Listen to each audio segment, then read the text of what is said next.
everybody. Alex, I want you to fire Edward. Darling. Now, look, don't defend him, please. He nearly got you killed letting Elliot have free run of the yacht in St. Croix. And now he's not even here. Nobody is. Oh, don't tell me they've deserted you just because there's a little danger. I gave the whole crew shore leave.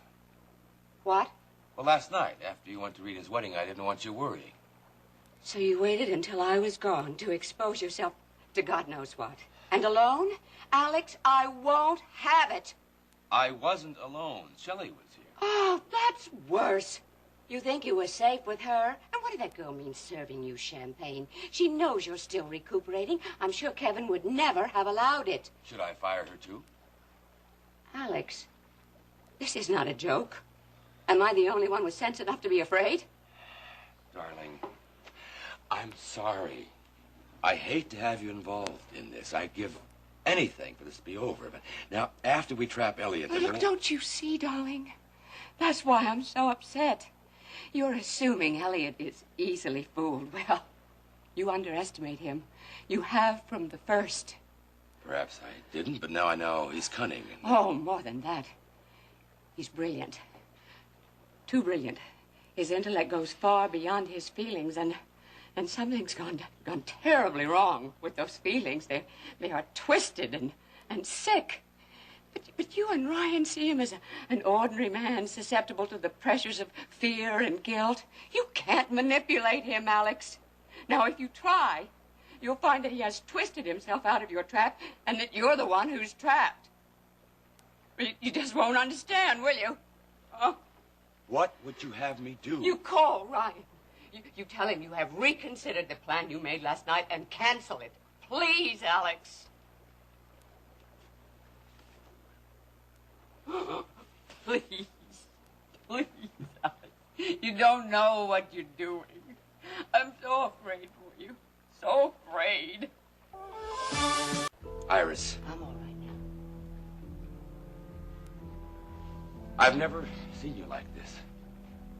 My anger. No, not only that. Your driving will, the force in it, the cutting edge. Well, I suppose our honeymoon is over. I didn't say I didn't like it. I do. You're 1,000 women. Each more complex than the rest.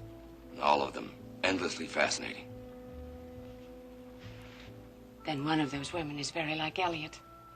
No. Don't tell me it isn't so. It's what Elliot told me in the restaurant on St. Croix. That we are bound together. That we are alike. And to a certain extent, it's true. I hate it, but it's true. No. Darling, I'm sorry. But I've committed the same sins as Elliot. Pride of intellect, arrogance. I've let myself use people, manipulate them. For what you thought was their own good. Elliot's motives are not so different. He thinks his love for Dennis justifies everything. Whatever you've done, you could not have gone so far as Elliot. No. I pulled back, always. But Elliot, oh, he frightens me. You didn't hear him. You don't know how twisted he's become. He wants to take your place, Alex. He wanted me to go to his room with him. On St. Croix? Yes. Oh, I shouldn't have told you that. I'm sorry. It's just he was wild, possessed. If Shelley hadn't come in... I'll kill him. Oh, Alex, no. I mean, he didn't try to force me. At least not physically. But I felt as though I were caught in some great force, a whirlpool dragging me over the edge, down and down. Not so far down as Elliot. Way down. He frightened you. Alex, let's leave. We can go away. Let Elliot have Houston. Let him rot here. We'll go to San Tropez, where we met. We'll buy a villa there overlooking the Mediterranean and hide ourselves away. No one else will ever find us. Iris. Not Elliot, not anyone. It's for the best, Alex. Don't you see? What about Dennis? Well, we'll take him with us. You know he won't come. Well, then kidnap him like you did me. No. Alex, would you deny me this? Yes.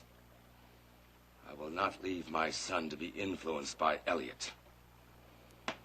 And I won't run. No. That's wrong. We won't run.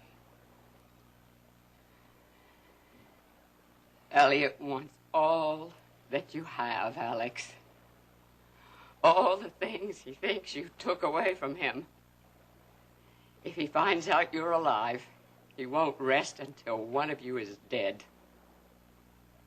So be it. He nearly killed you once. The next time. The next time, Ryan and I will be ready. We have to go through with this plan. This plan. Every time you say that, I get a terrible cold feeling. As though someone were walking across my grave. Our graves.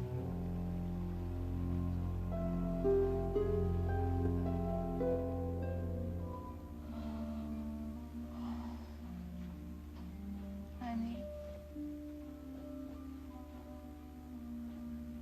Max? Max? Hey. What, honey?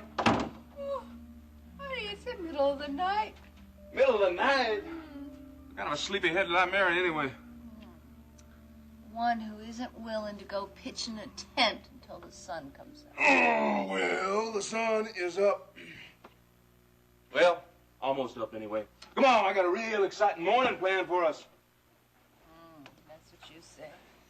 Well, at least you're not dressed and ready to go fishing. Well, how observant of you. No, I'm not. But it's a little too late to go fishing this morning. We'll have to get an earlier start tomorrow. I don't believe you. I mean, this is our honeymoon, okay? And all you want to do is just jump out of bed on me. Well, no, Mrs. Decker, let's not fuss and fight on our first morning together about what time we're going to get up. Okay. Okay. We won't get up. Oh, wait a minute now, Rena. Now, ooh, hey, you got a barrel lock on me now. Now, let's talk about this. I'm going to getting up at 6 o'clock every morning of my life. I got early chores to do. Can't just, tell the horses I decided to sleep in late. Max, Mm-hmm. I never get up before 10 if I can help it.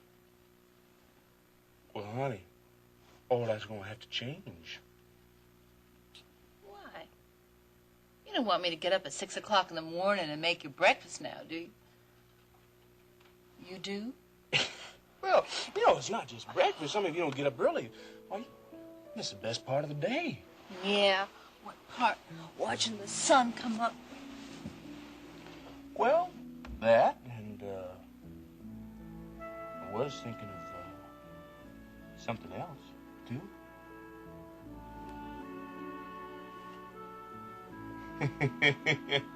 Oh, I love you, honey.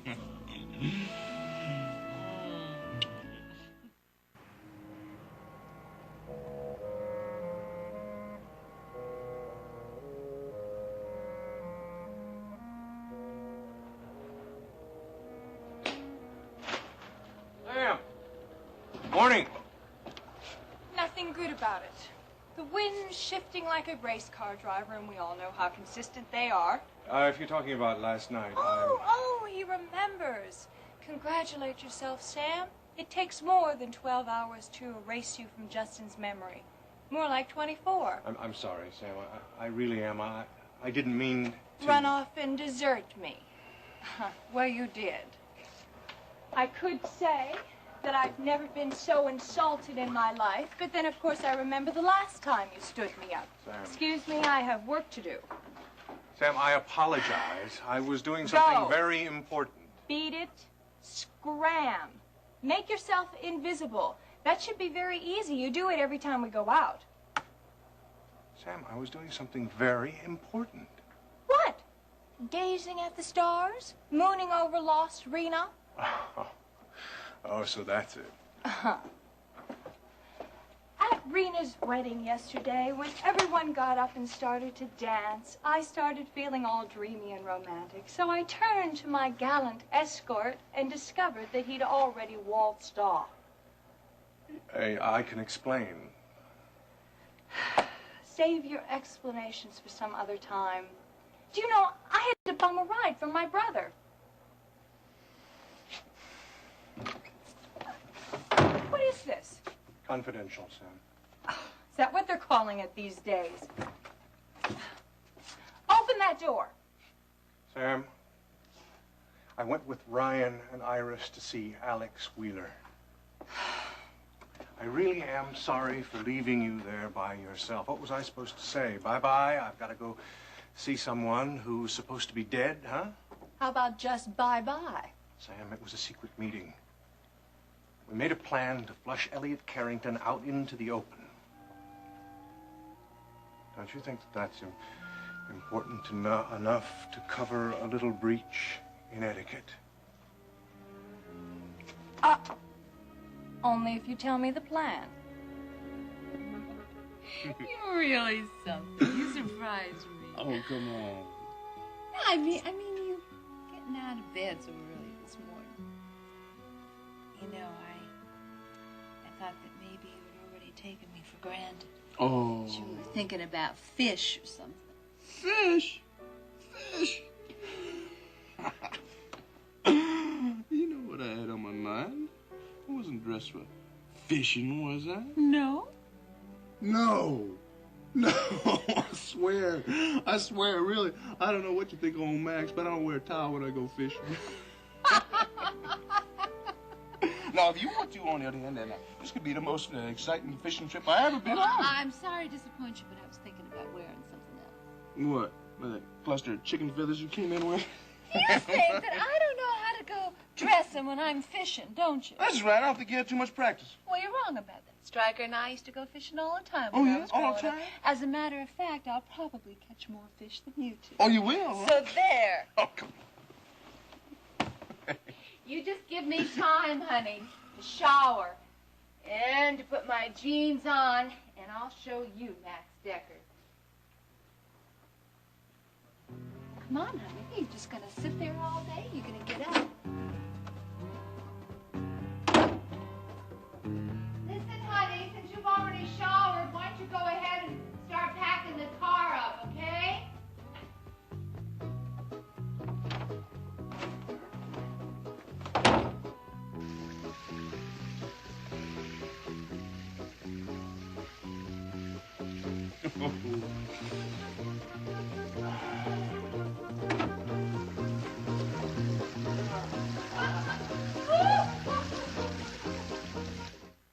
Will you look at that? That child hardly touched a thing.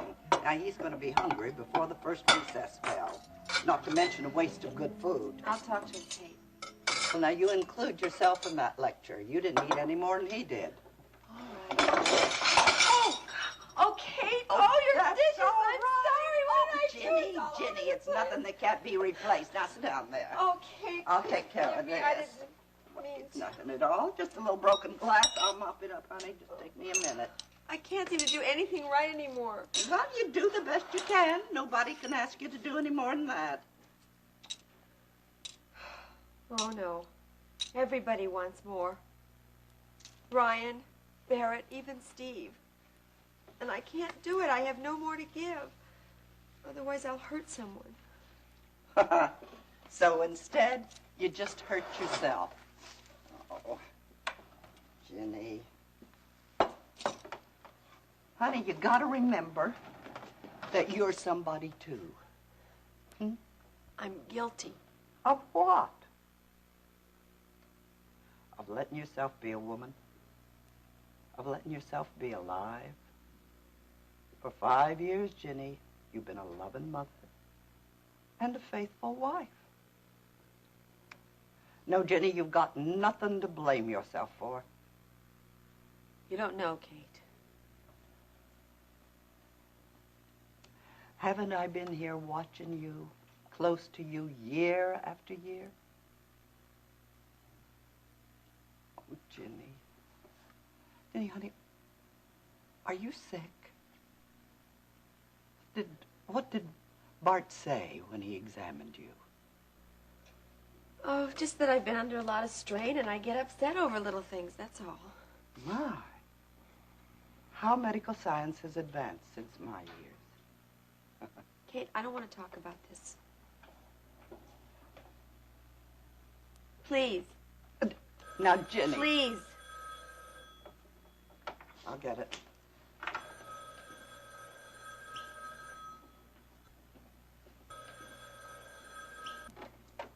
Hello? Oh, yes, Ryan. Well, I'll see. Jenny, it's Ryan Connor. Shall I ask him to leave a message or call back?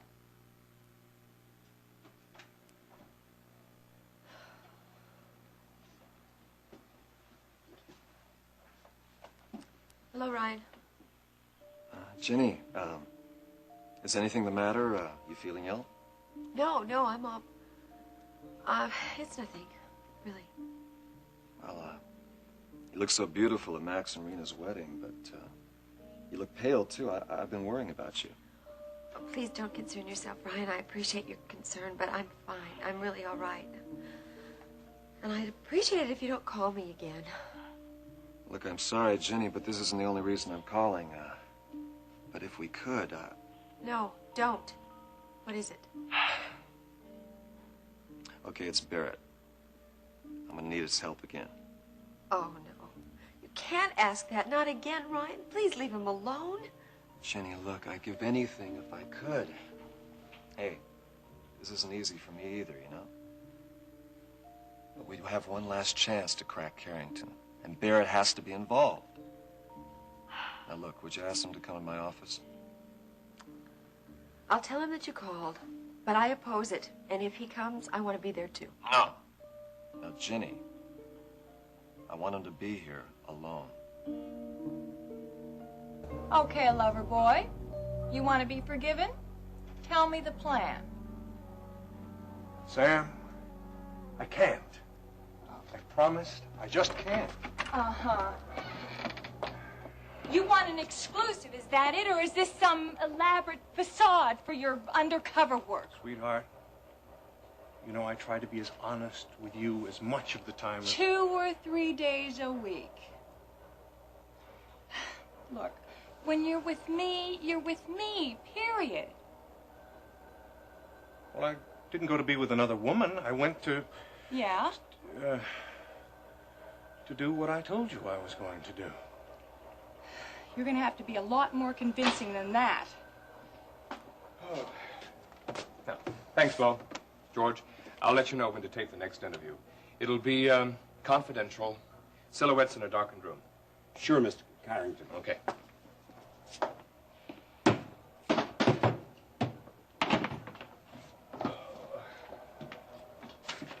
Hi, Elliot. Out of a sick bed so soon? Well, nothing keeps me down very long, Justin. Nice of you to ask. How about you, Sam? Are you here to inquire about my health, too? Oh, Justin and I were just having a discussion, that's all. Well, about football, or are you interested in hard news now? Well, Oh, we were just having a little semi-domestic discussion. Who's going to buy the steak for dinner tonight, that's all. Well, I wouldn't want to interrupt such important decision-making, if you'll excuse me. Oh, Elliot, I overheard your, about the confidential interview. Are you working on a hot story? You might say that. I got a tip. An informant is willing to finger some major fraud in the oil industry. Domestic oil passed off as OPEC crude. It's millions of illegal dollars. That's a hot story. Sure is. As I've been with Ellis Bellman. Uncle Stryker's brother? Well, is he your source? Sam, what kind of a newsman would I be if I blabbed an informant's name all over the newsroom? No, Mr. Bellman has been filling me in on ways of faking government reports from the original seismographing to the final barrel count. He has nothing to do with the fraud.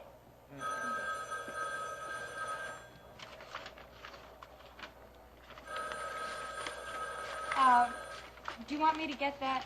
Since you have so little to do, tell whoever it is I'm busy. I want to oversee the editing of this interview personally. KVIK, Elliot Carrington's desk.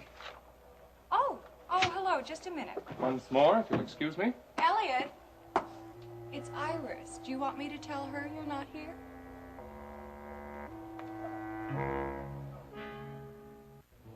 No, thank you, Sam. I'll talk to Iris. Yes, dear lady. Come Come on, son, let's get some coffee. I still haven't talked you into who's buying the steak for dinner. What? Steak dinner, remember? Remind me never to take you on another undercover assignment. Well, remind me to give you 40 better excuses than who's going to spring for dinner. It was better than that blank stare you were giving Elliot, Sam. Sam, I'm supposed to be watching Elliot, checking on his reactions, not trying to find out the laundry number on his shirt collar. Oh. Hmm? Sorry. Yeah. Was this part of your big plan? Yes, it was. Yes, of course, Iris. I'm always happy to see you, but I already made arrangements for dinner tonight. Well, Dennis and I are meeting at the Top of the World Club. Should I bring him along? No, I'd rather you didn't. There's something I need to discuss with you. Have you reconsidered the proposal I made in St. Croix? I still want you, Iris. No, Elliot, that's not what I had in mind. It's something else. Well, surely you can tell me, or am I to walk into this meeting blind? Well, I don't know if I should talk about it on the phone.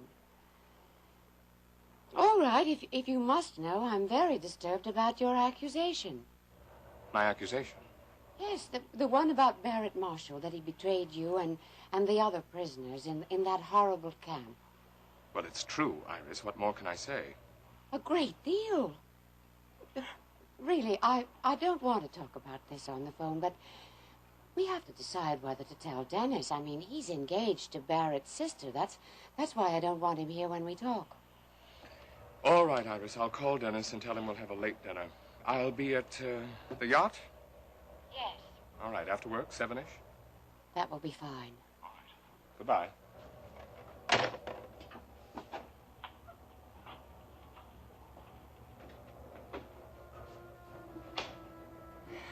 If that was supposed to shake him, it had about as much effect as a match on a glacier. He's ice, all right. All the way to the core.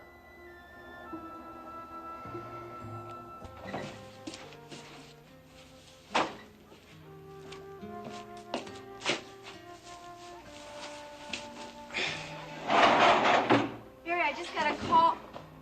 Do you think that you should be lifting those heavy bales? It's kind of hard to feed the horses without hay. Promised Max I'd look after them. I keep my promises, Jenny, honey. You ought to know. But you don't have your strength back yet. I'm getting stronger every day. But it's as though I'm draining your strength to do it. You look pale. Weak. Oh, I'm worried, that's all. About what? Me? About this mad scheme that you and Ryan Connor have. Do you realize that Elliot Carrington could be a dangerous man to bait? Yes. Don't you care? In division headquarters, there was a sign on the wall. It said, unless you've almost died, you've never lived. Never thought it was true before.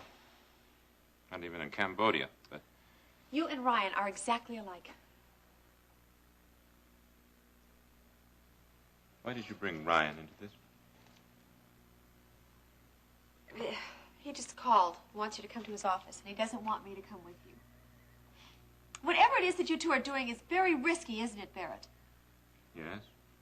It involves some risk. Well, you're both crazy. Barrett, how can you do this to me? You just came home. What if I lost you? Maybe you'd be happier.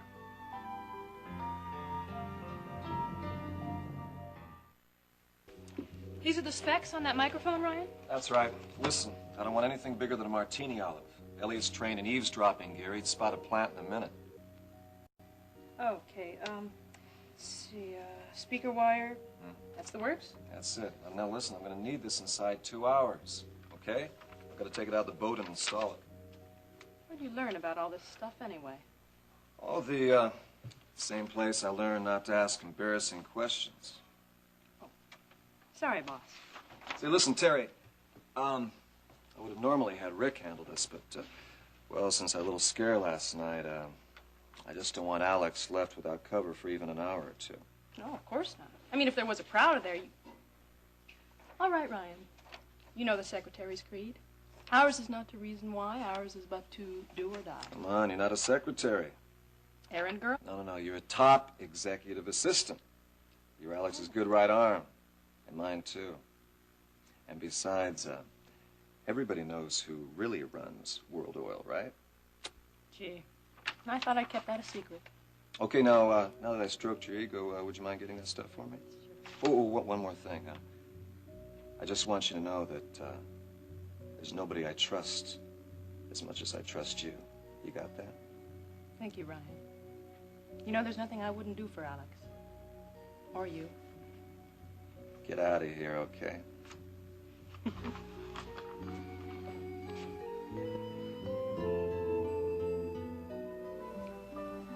How can you say that? How could I possibly be happier without you? Ginny, I lost a lot in that jungle, but I didn't lose my senses. How could I not notice when you shy away from my touch, when I look at you and see nothing in return, when my heart goes out to you and you're not there? Well, you were so weak and fragile. I felt as if I couldn't touch you, that you didn't want me to. Yes. When I first came back, yes. I felt like the world would shatter like crystal if I touched it. That you would fade like mist if I held you. But I'm stronger now. And I still can't reach you.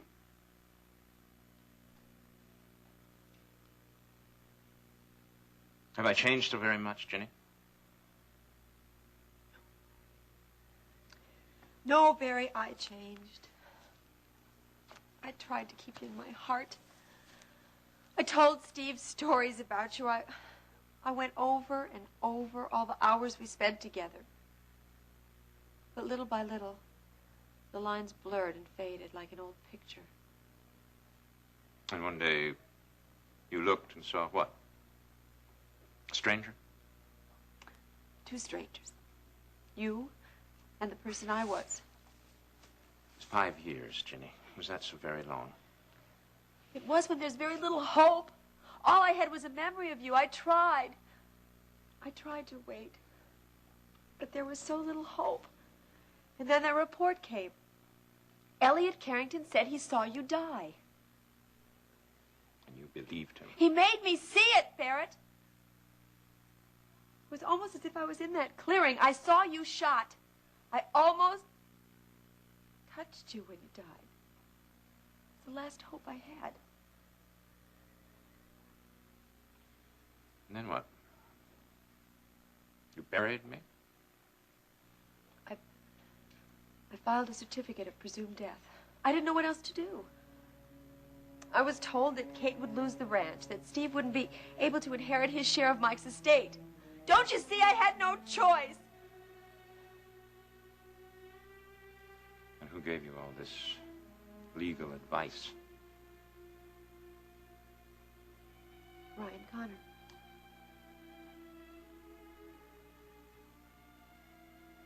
And then what? You put up a monument in your heart? Barrett Marshall, beloved husband, beloved father. Must you be so cruel? Not cruel. Never that. I've seen cruelty. I have to be honest, Ginny. And I have to have that in return. I accepted your death. I had no choice. If I wronged you, I'm sorry. I'm sorry.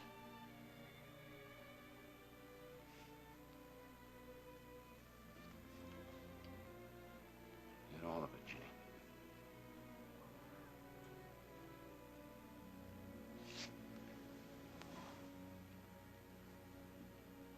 You have nothing more to tell me.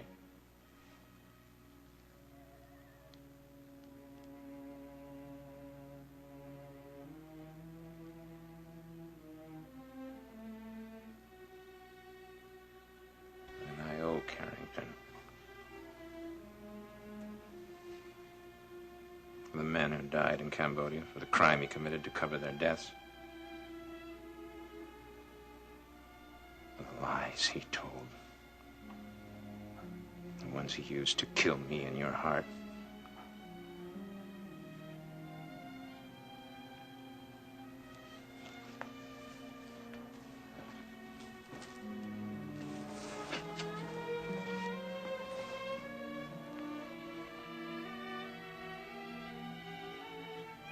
I'll be with Ryan Connor.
Now we look at that.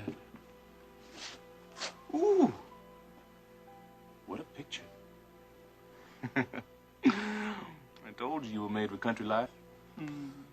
You look lovely. You really do. Yeah, I think I do too. You look happy. I think I look content.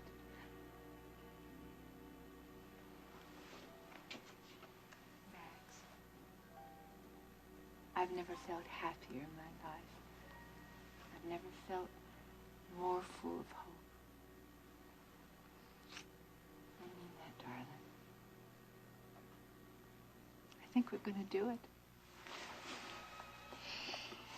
We took one wild, crazy chance on each other, and I think we're really going to make it work. Sure, we're going to make it work. You bet we're going to make it work. Ah! And when you match up a real Texas man with a real Texas woman, how can it fail? Think I'm a Texan woman, huh? Oh, honey, underneath all that city fluff, you are a fine lady. And I know that living out on the ranch and doing all that cooking and cleaning is going to be a big change for you. But you're going to get used to it in no time. Yeah. I guess I will. Gonna be something to see. You know, if you do the same, I'm more than willing to meet you halfway in about most things. I knew that when you decided to go on this fishing trip for a honeymoon. That's different, all right. You bet, different. I suppose you're gonna want one of those fancy, expensive places with a round bed and a pool in every room. Max, I didn't know you knew about places like that. Well, now, you see there? See, I'm not as naive as you think. Now, I know there's life outside the ranch. I just don't care for it, that's all. I choose a simple life. Just like you did when you married me. Yeah, spending your honeymoon on the ground, that's pretty simple, Max. Oh, come on now. It's not exactly on the ground. We got bedrolls and a big tent. Oh, in January? You see, now there you go. You know, it's actually April outside. It's nice and breezy and everything. That's the trouble with you city folk. You know, you go by what the calendar says instead of what you feel and what the animals tell you. Well, honey, since we didn't bring any horses along to give us a weather report, how do you know we're not going to freeze out there tonight? Well, I heard it on the radio when I was back in the car. Some cowboy I have. Now, come on now. We wasted half the morning now. Let's get going. Wasted? Well, not wasted.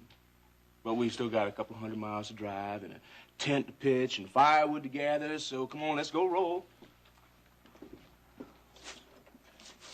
Bye, babe. I miss you. Now, look, honey, you gonna miss that bed that much? We don't have to go camping. No, Max. Now, I promised I'd go with you on this trip. I'll sleep on that hard, cold ground. I promised you. But while we still do have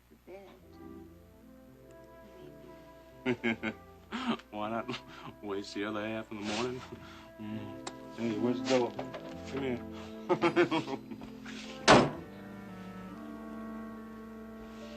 sorry, darling. I know how hard this must be. No, you can't know, Alex. When Elliot came to the hospital, he was raving, almost insane. Then I can't let you face him. No, I don't mean he actually threatened me. It was just his attitude, his whole being, as though he were poised on the edge of madness, drunk with, I don't know, fear, hysteria, a twisted kind of love. He seems to be getting worse by the minute. Yes. We have to stop him. I only wish What, darling? that I didn't have these forebodings. Oh, Alex, this plan. Darling, nothing is going to go wrong. We'll be listening every second. Every second. If Elliot makes the slightest hint of violence, then You'll rush in, I know. But you're still thinking of Elliot as an ordinary man. If he feels threatened, he won't talk of violence. He's too smart for that. He'll love you, make you feel secure. And then, that's when we bring Barrett Marshall in. Now, Ryan says that Elliot can't face him. And he won't be able to accuse him falsely in person. He'll crack. I don't know. What if it fails? And it's our best shot.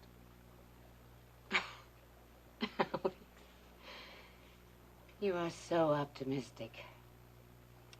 I think that is one of the things I love most about you. The faith that you can move mountains and attain the unattainable. But this is one mountain you don't think I can move, huh? I think if this doesn't work, you'll be stalemated. But Elliot won't be. He tried to kill you once, and he could try again, and I will do anything to stop that from happening. My, what a tiger I married. Don't underestimate me, Alex. I'd never do that. It's simply one of the myriad faces you've shown me. I'm amazed how someone so soft and so lovely can be so ferocious. In defense of those I love, I can be. And I'm glad I'm one of those you love. You are, Alex. And you know how much. I'm just afraid that Elliot will turn this confrontation on you. That somehow he'll be able to reach you and hurt you again.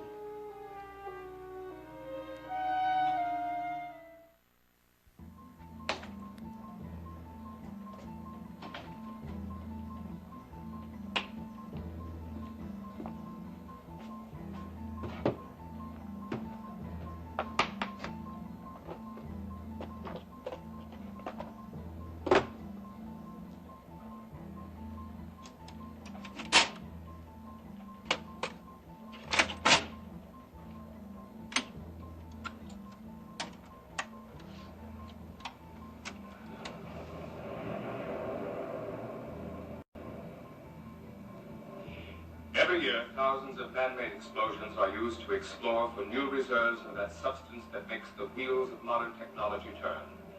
Oil. The stakes are high. Great fortunes can be made or lost on the basis of a seismographic reading which indicates a new pool of oil hidden below the surface of the earth. This report will deal with a hitherto unknown fraud in a well-known local oil-producing company, one that is costing American consumers millions of dollars a year. But the story begins here, where a seismographing team drills through the unyielding rock, plants a powerful force of TNT like the one you see here wired to the surface, and makes contact at a set time.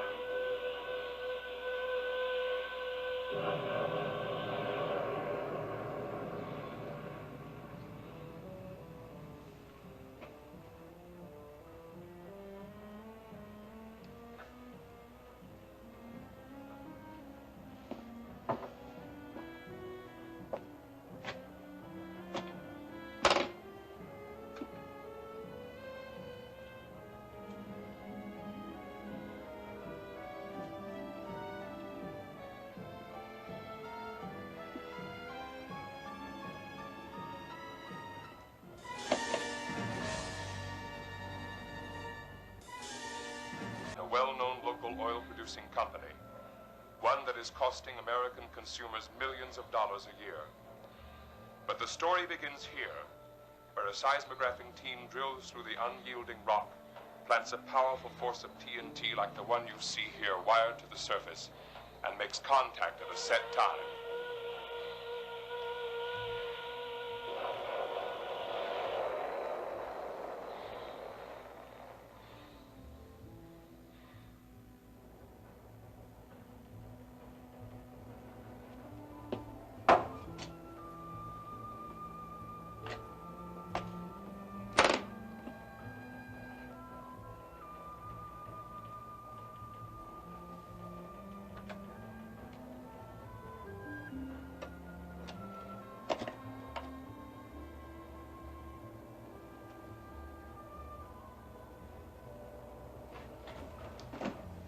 Oh, Elliot. There you are.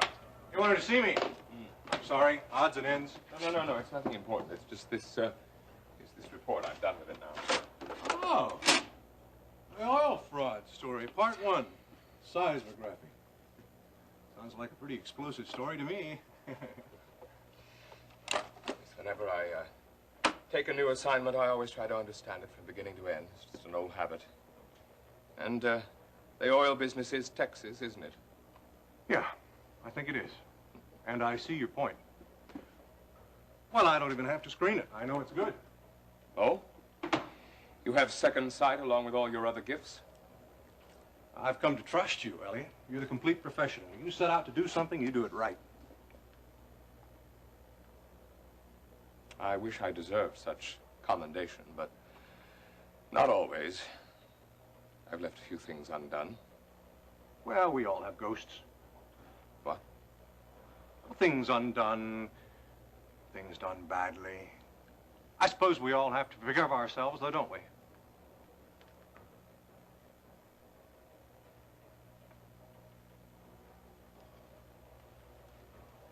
Well, I'm going for a late lunch this afternoon. Won't you join me? A lot of things I can learn from you, Elliot. You think so? I aim to be the complete professional, too.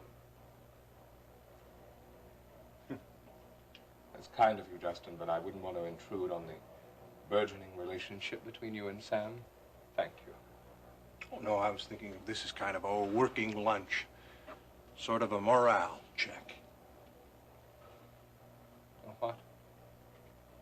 Elliot, you haven't been yourself lately, you know. You've been, I don't know, nervous, edgy, out there alone somewhere.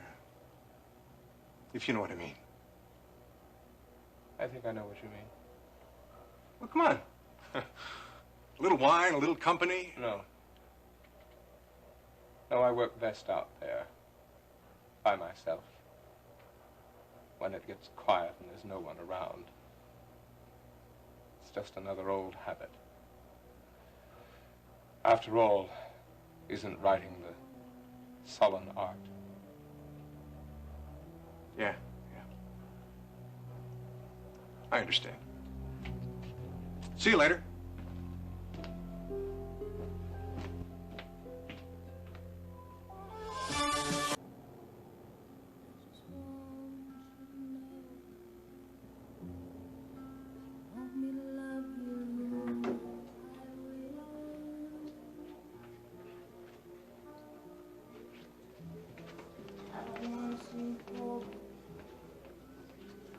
Here we go, folks. That big, strong man of yours can open up this beer for you,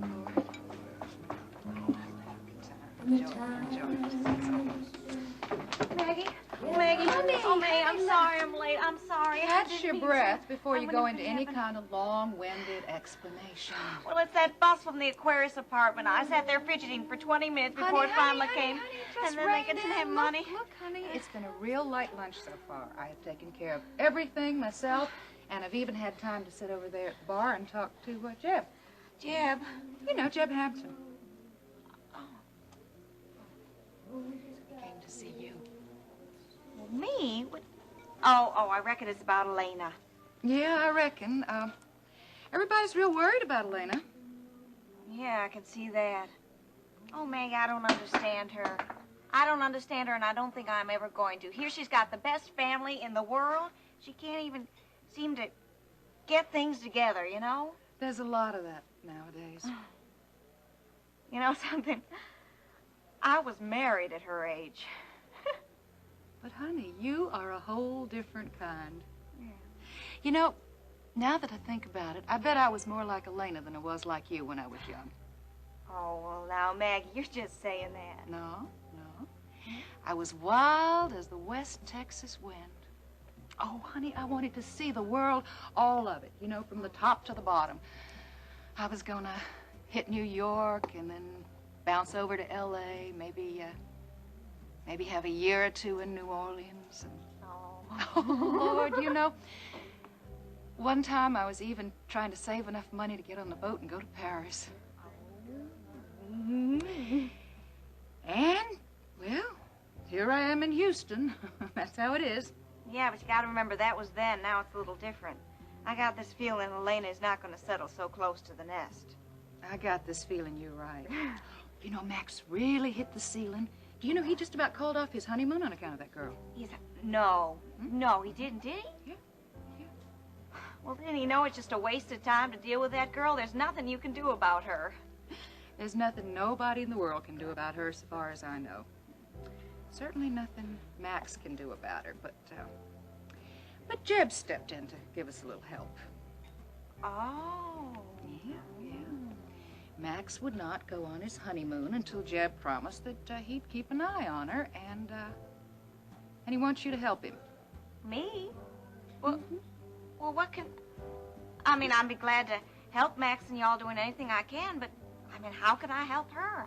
Honey, why don't you go talk to Jeb about that, and I'll cover for you. Go on. Well, but I better get... Honey, listen now. Elena is a lot more important to me than making sure some customers get another glass of water every minute or two. Go on, you hear? All right.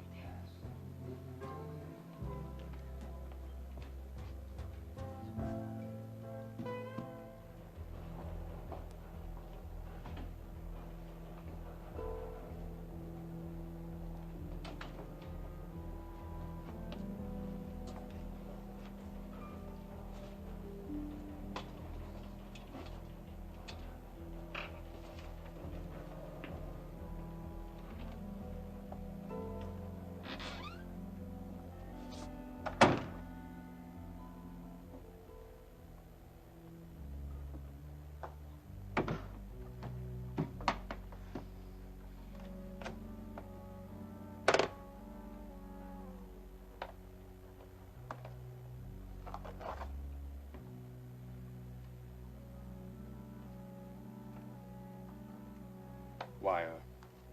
I need wire for the timer. Maintenance shop. Have some.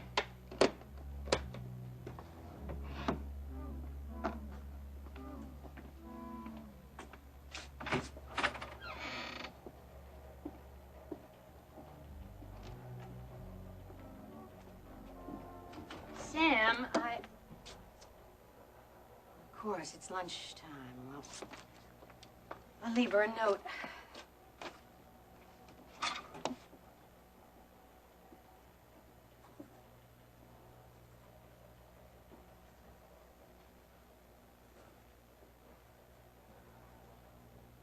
Oh, Elliot. Are you working through lunch, too? I'm afraid so. So much news, so little time. Elliot, you're a wonderful worker, and I do appreciate it, but please, don't overdo it.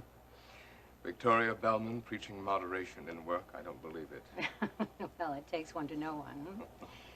No, but really, even after a week's vacation, you still seem... Yeah? Well, I don't know. Tight and tense. Is it showing up in my work, Vicky? No, of course not. No, you're the complete professional. That's strange. What? That phrase. Justin said it. Which? The complete professional. It begins to sound like something you might put on my tombstone. Oh, Elliot.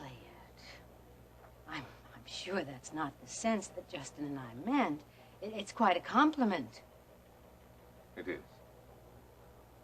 Yes. Elliot, is anything troubling you?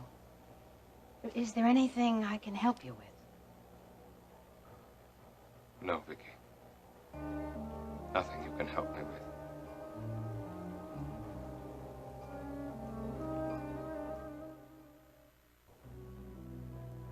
Elliot, you know I feel personally responsible for bringing you here to Houston. Oh, it wasn't you, it was destiny.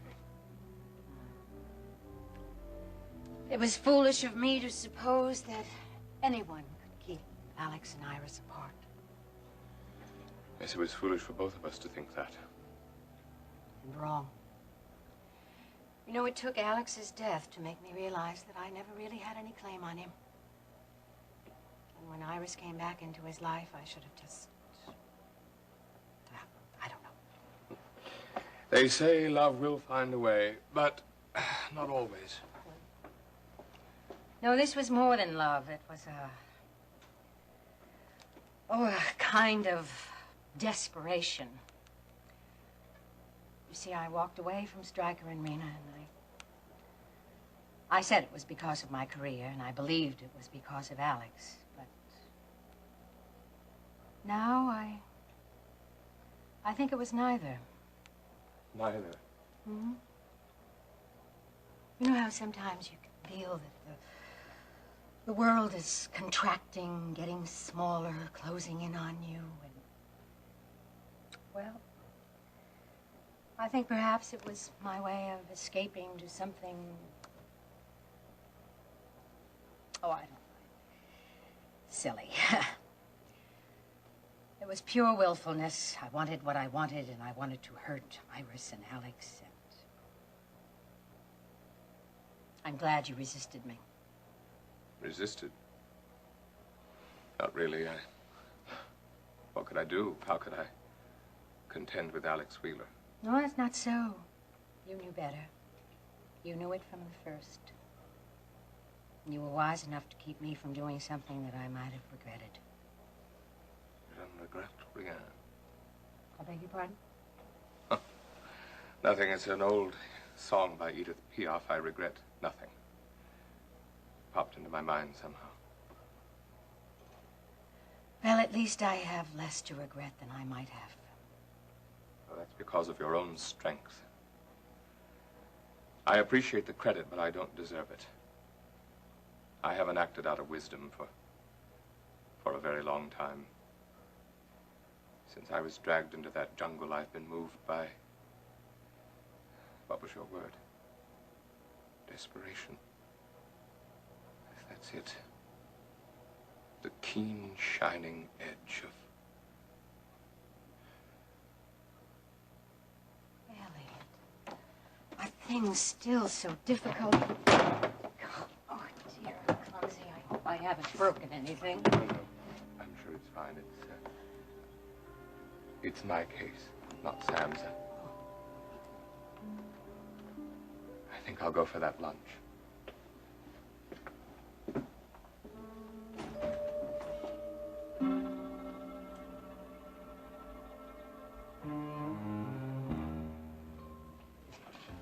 Jim? Hi, Maggie said you want to talk to me. Yeah, hi, Nita. Yeah, I do want to talk to you. Listen, I think it is awful decent that you're looking after Elena. Kind of like tracking a hurricane, huh? Yeah, well, I always do kind of bite off more than I can chew, but I mean, Max was going to give up his honeymoon. I know, Maggie told me all about that. Yeah, so I kind of volunteered, kind of. Can you believe it? Well, sure I can believe it. You are a lot like that sweet sister of yours. You are. Yeah, well, if my father could hear you say that. Well, anyway, you know, if anyone's gonna end up being hurt, it's Elena. Yeah, well, she's kind of got us on the edge of our seats right now. It's like she's up there on one of those high wires, you know, and we're just waiting for her to fall off as she dances her way across. Yeah, well, you know, I guess at 18, it's sort of easy to do that kind of balancing act when you've never fallen. when you got all sorts of people around with nets just waiting to catch you if you should fall. Hey, wasn't it that way for you? Me? Oh, Lord, no. At that age, when I did any falling, just had to take care of myself. There are no nets. There's no place to go back to. Well, listen, Elena's gonna take that job at the chicken coop, the one that Billy Joe offered her. Yeah, well, I guess there are no safety nets there, huh? Oh, I hoped y'all could talk some sense into her. Well, we tried, all of us, Ricky and Max. I mean, as we've been talking to this bar. You know, I thought that at least you could get through to her. Well, I thought so too, but, well, it didn't work out that way, so you gotta stop talking, you gotta start doing, right? So I'm gonna play guitar with her over at that place. You're gonna see it through Well, with no, her? no, not exactly. It's just I figured that it's better that I'm there than I'm not there, right? I mean, so I figure maybe after a couple of days or a week or something, she realized that that is not the life that she wants, and, you know, well, I can spare the time, you know? You know, I think that's a good idea. I really do think that that is a good idea. At least with you around, she won't make any stupid mistakes. Well, Nita, I'm glad that you think it's a good idea, but you see, I don't think that husband of yours is going to think it's such a hot idea. Yeah. Yeah, I guess you're right about that. So, look, what I want to do is I just want to go in there. I want to do the job and then just take a walk, keep it completely business. Because that's the way it should be, right? If this whole thing's on the level. That's right, you're right. Okay, then. So I'd appreciate it if you'd talk to Billy Joe about it. Just kind of let him know where it's at, all right? I mean, well, I've been through it with him already a few times, and I just want this whole thing to go down without any problems. You want me to talk to Billy Joe? Yeah. Yeah, I think that'd be the easiest way. Otherwise, the other way, well, we have to go back to Fist City and... No, wait a minute. No, I don't want that. Lord knows he's had enough trouble. Yeah. Well, I don't want it either, so it's this be the best way. No problem. Well, I'll try. That's all I can say. I'll try. Can't promise anything. You know, sometimes Billy Joe is, he's just Billy Joe, but I'll try. I'll give it my best try.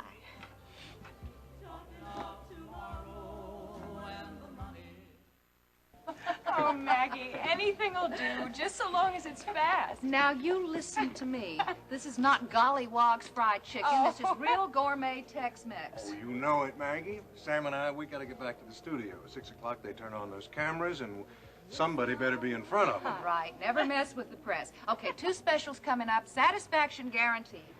Maggie, something just came to me. This lunch could pay off. Justin, I'm not going to have any football pools in here. Maggie, I'm doing a story on Dennis's father, Elliot Carrington. You know, a correspondent returns from captivity. You know, everybody I know is on television these days. What I'm going to do is I'm going to get some autographed photos and put on the wall. You know Elliot? Oh, sure, he's a regular customer. Well, do you think you could give me a little bit of a different kind of an angle on him? Something new, huh?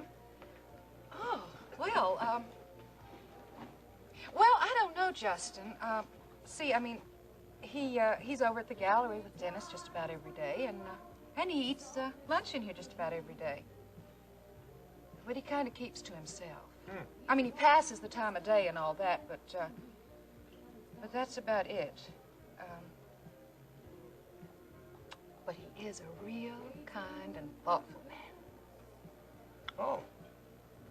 You know, the night Max came running in here to tell us all about Alex Wheeler getting shot? Well, Elliot Carrington got right up and went over to the hospital to be with Dennis's mother. Well, tell me something, Maggie. Did he seem surprised or upset or excited? No, he didn't seem to be any of those things, really. Well, see, he's a very reserved person. He always keeps his emotions very much in control. In fact, you probably couldn't tell ever whether he was upset or not, you know. Except... Go ahead, Maggie, tell us. Well, you know, there was one time I did see him when he kind of lost control. Lost control? Mm-hmm. See, he and Dennis were sitting, I think, right at this very table, having dinner, and some of the boys were over by the jukebox, living it up a little bit, and they started singing The Eyes of Texas. Well, Justin, you never saw anything like it. He jumped up, started knocking chairs over like he had to get out of here, like he had to get away from that simple little song, or else he's just gonna go... Crazy. Yeah, that's the way he acted. Dennis said it had something to do with that prison camp he was in. But you know, you ought to be talking to Dennis instead of me now. He could probably tell you a whole lot more. Well, thanks very much, Maggie. That's just what we'll do.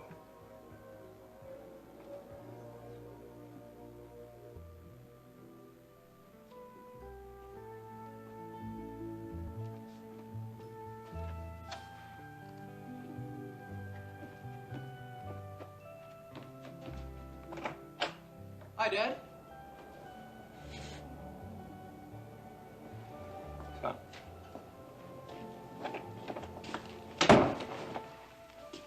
Dad?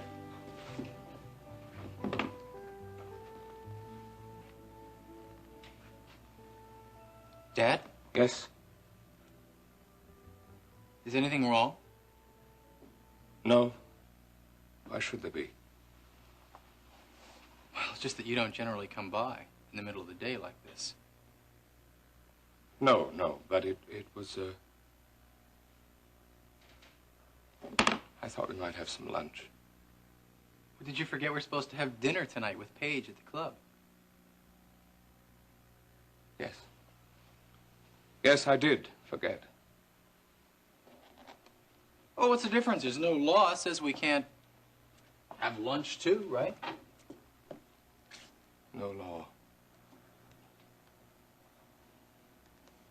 Dad, No law there at all. Even the laws of nature were twisted. We became beasts. Weak and strong.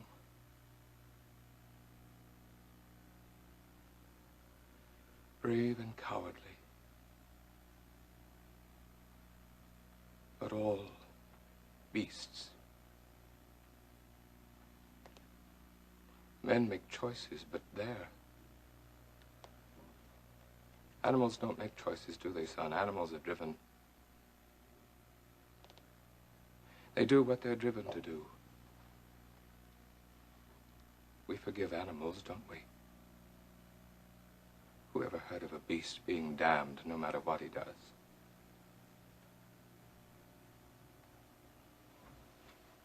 You forgive the poor beast, don't you, Dennis? You know, they drove me to it. You believe me.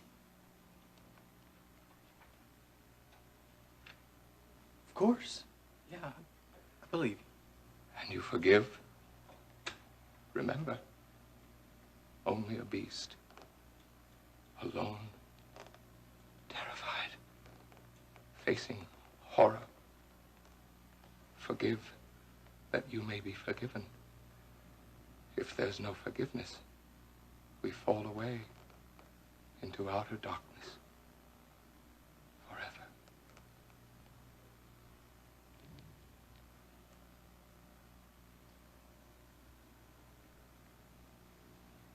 Whatever it means. Whatever has to be forgiven, I forgive, Dad. But then the beast is saved.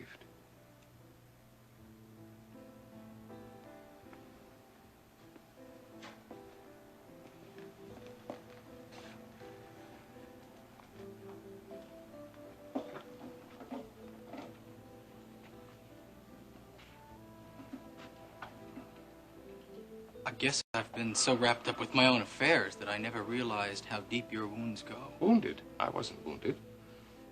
Of them all, only I wasn't wounded. They died. Dad, whether you admit it or not, they hurt you. No. No. Listen to me. Listen to me. For weeks, you've covered it up. But sometimes, like now, I can see that you need help. Help? God knows we all need help.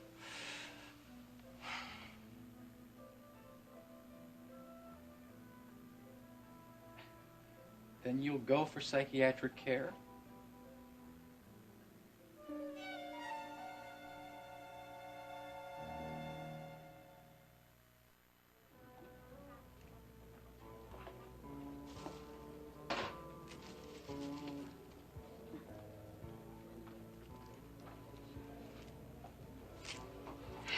Well, Listen, Anita, I appreciate what you're doing. well, I haven't done anything yet, have I? But you willing. That's something, huh? I guess so. Yeah, hey, look, Elaine and I are going to come to town tonight. We're going to try and get this job all figured out and everything. Okay. Billy Joe's waiting for me at his apartment. We're gonna talk about it tonight. Okay, good. Well, there shouldn't be any problem if he just wants her for her singing. Yeah, that better be all he wants her for, you know? Yeah, I do. I know what you mean.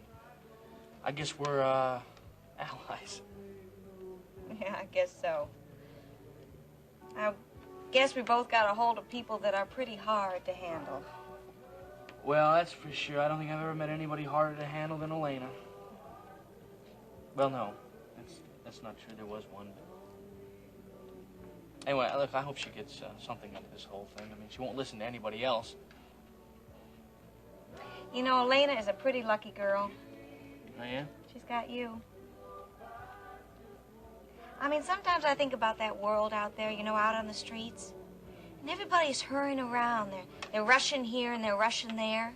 They don't care about anybody but themselves. All they care about is getting ahead.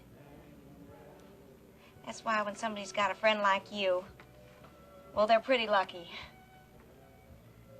Oh, wait a minute. I better help Maggie. We got ourselves a lunch crowd here. Excuse me. Yeah. Oh, hi, Nina. Listen, could I have a couple of specials to go? Well, sure, but didn't Dr. Walker call? Well, he was supposed to, but we both got kind of busy, so. Oh, well, I'll get them and I'll warm them up in the oven. Great, thanks. Don't doctors get lunch breaks? I thought that you were back on the ranch. Well, I was, but, you know, they let me out of there every once in a while. Good behavior. Oh, I find that hard to believe. You do, huh? Well, you gotta get used to this, because I'm gonna be here in town now, working. Really? Yes, yes I am. I don't know how real it is, but it's here. Well, what are you going to be doing? About the only thing that I can do that they pay for, and that's playing the guitar. You're going to play again? Yeah. Well, it's a limited engagement, you understand? It's over there at a place called the Chicken Coop. Down Westheimer? That's right. You heard of the place. It's all run down. Everything's going to be making coffins over there. Well, that's funny. Yeah, it was kind of funny, wasn't it? No, I don't mean funny, ha-ha. I mean, well, I thought you walked away from all that. Yeah, well, I'll tell you something, Courtney. I'm tired of sponging off your grandmother and off of my sister. I got to make a buck, you know, and so I walked back to what I walked away from. Courtney, honey, Nita said give this to you. Okay. Now, Jeb, what can I get you for lunch? Oh, Maggie, I'm not hungry. Oh, come on now. A young man your age is always hungry. You gotta let me do something. I mean, we're all so grateful for all the help you're giving us, riding herd on Elena. Now to go in that dump and play guitar just so you can keep an eye on her. Yeah, well, listen, let me just take a rain check on that. You know, Elena's coming home from school, and I gotta get out to the ranch. Okay. So I'll see you guys. Wait a minute. Huh? Make a buck, huh? Elena's the real reason for your new career, isn't she?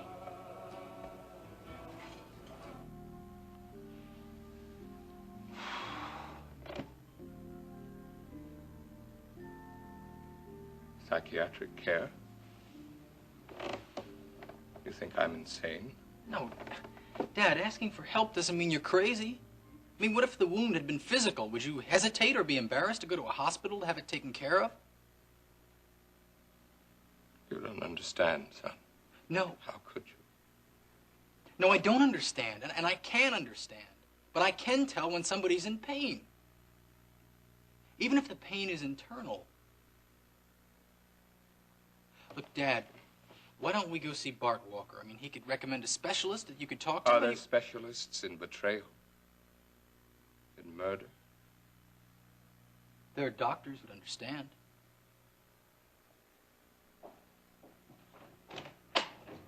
Dennis. Elliot, hi. I didn't expect to see you here. You followed me. Why? What do you want of me? Elliot, we were just having lunch next door at Maggie's. Just came by to say hi to Dennis. You're lying. You're both lying. What is it? Why would you want to see Dennis? You want to tell him? Nothing special. We were just in the neighborhood. Dennis is engaged to my sister. For whom you have no use at all. What is it? Why won't you simply say it? Please, It's obvious you're both lying. Well, I won't have it. I'm not some amateur beast to be tracked. Dad?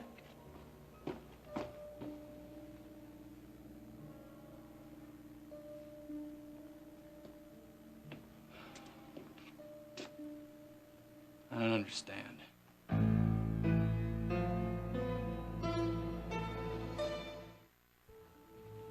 Dennis, please don't worry about us. We understand.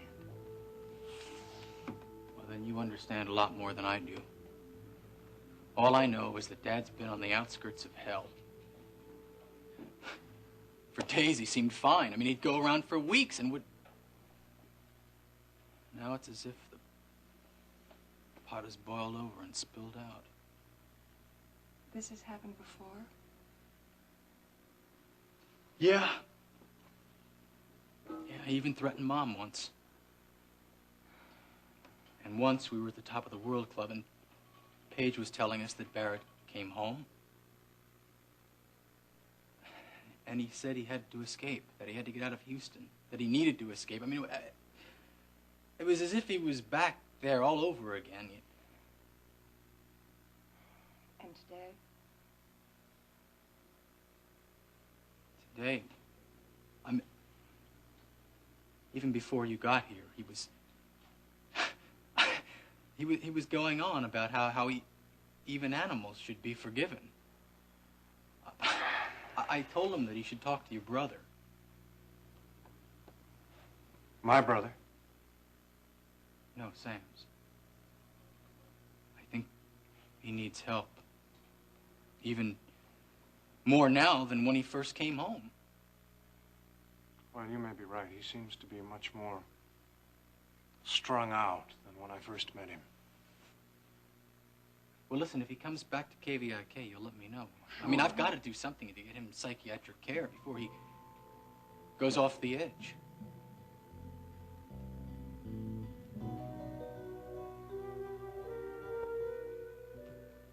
I'm gonna have to talk to Maggie. This stuff's cold. Oh, look, it's not her fault, so don't go blaming Maggie. It's my fault. I ran into Jeb Hampton, and I guess we got to talking. Oh, your former patient, the one who... Yeah, the one who decided to do just a little surgery on my life. That's the one. I thought you had it in for him. Oh, do I have it in for him?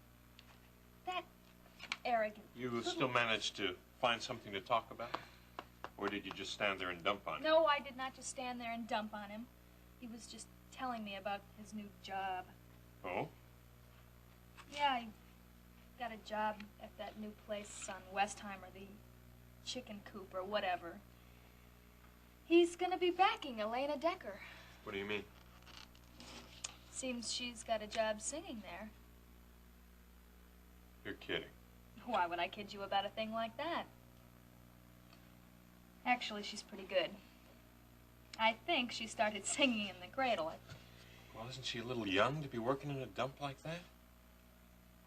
Have you been there? No. But I heard about it from a guy who cleans up. You know, the old man with the back strain.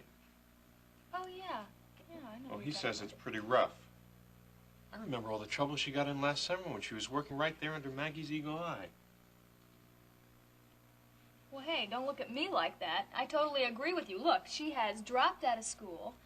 She has had a knockdown drag-out fight with both Max and Ricky. But Bart, she's 18. I see you don't approve of the chicken coop. Or don't you go for Jeb Hampton working with her? You are a person with an overactive mind. Hey, forget it. Next you'll be describing my eating habits. The worst. All right. Hey, why don't we talk about the weather? Utterly unpleasant. I get the picture. It's none of my business. That's right. But it is your business. And I don't think you're going to be able to handle it very well unless you face the fact that you've got feelings for Jeb Hampton. I just don't see what your interest is in all this. You know something, Court? What? This stuff isn't half bad. Even cold.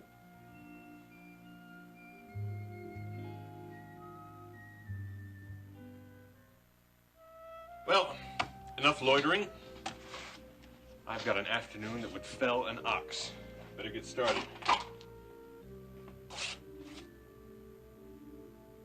Hey, you've got a clear afternoon. Going home early? Of course not. I hold up my end of things here. I've got some filing to do, and Maria will probably need some help with the billing. So you go out there and take care of those patients in the waiting room, and I'll keep the office fires burning. What a trooper. Yep. Oh, I need one of those. Okay, which one? That's all right, I'll get it. What's the matter with you? I never could cover, especially with you. It's just a file that someone asked me that I keep confidential. Confidential from me? That's ridiculous. I'm your associate. What if your patient needed to be treated and you weren't around? Well, I don't think that'll be a problem, at least for a while.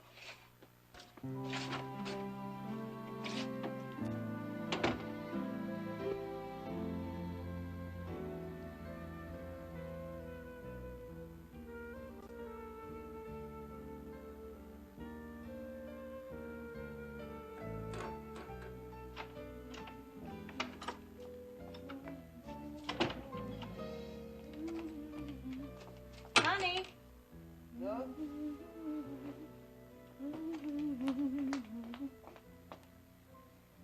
Oh, don't look at me like that, girl. I'm right here where you told me to stay.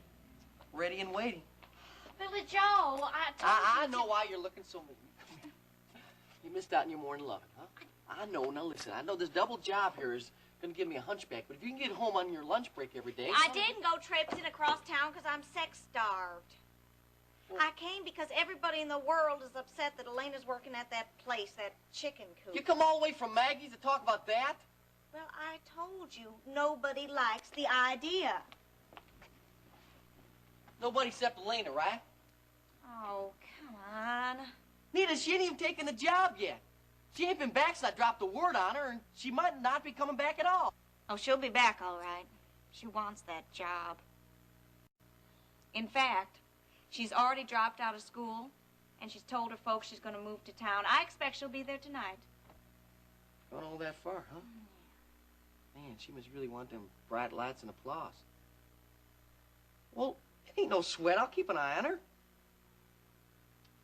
That is what I am afraid of. Oh, Nita, come on. Oh, don't awe Nita me. Last time you kept an eye out for her, she just got into trouble. Well, that was then. This is now. I'm a new man. You know that. Well, I hope that. And if it's true... It's true, honey. If it's true, then you won't mind if Jeb Hampton works with her. And you will also tell Bernie, you will speak to him and make sure it's okay that Jeb works with her, won't you?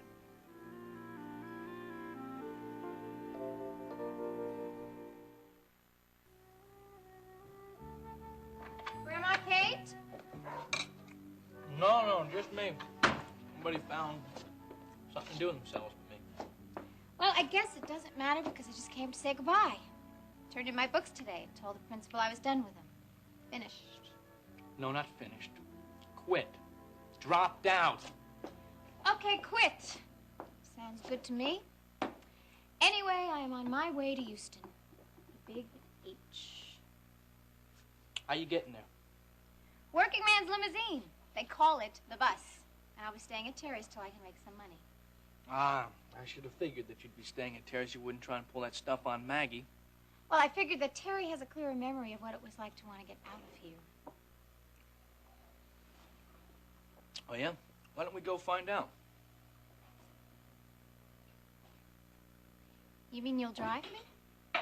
Yeah, why not? I was planning on going to town myself and staying there. Why? Well, I just don't think my #1 student should be without me. I think I should be there to back you. Do you mean that? Yeah, I do. That's if you want me. If I want you, Jeb, you and me singing together is my idea of heaven. Well, good. Then why don't we go over to that chicken coop and see if they'll hire me there. Well, of course they will. We'll be a team and we'll knock them dead. Bet we will.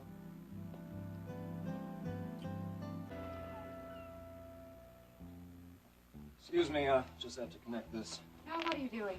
Making sure that nothing's left to chance. What if Carrington doesn't face Iris when he talks to her? Say he turns out toward the sea. Well, anything Elliot says anywhere on the fantail we'll be able to hear, so he can pace around all he wants. Now, this whole rig is government specifications. That means that Alex and Rick and I can hear every word that Elliot says, just in case. In case? Yeah, in case he goes off the deep end. Alex, is all of this necessary? I hope not. Yes, it is. Ryan's right, darling. We have to take every precaution possible. Carrington's dangerous. I hate to have you in the presence of a man who's capable of the things he's doing. Well, I'll do whatever is necessary to protect you. Well, just don't let Elliot's sophistication fool you, Iris. It's a mask and it's cracking. He's a desperate man, all right? I know that, Ryan. He's not the man I knew, not anymore. He was under a heavy load of stress and guilt before he ever came to Houston, and we've been adding to that load, so watch him very carefully. Don't take anything for granted, all right? Now, if he acts irrational in any way, we have to know immediately so that we can... Not we, Alex, not you. Let Ryan handle Elliot if he seems out of control. I don't want you involved in this in any way. Now, Ryan, will you please make sure of that? But now, if you're in trouble, then... Well, then Ricky and Ryan will take care of it. Darling, until there is enough evidence for the police to arrest Elliot, I don't want him to know you're alive. Say, Rick, say something. I want to check out the pickup in here. Okay, Starlight, Starbright, first star I've seen tonight. I wish I may, I wish I might. Okay, that's fine. It's all set. Have the wish I wish tonight.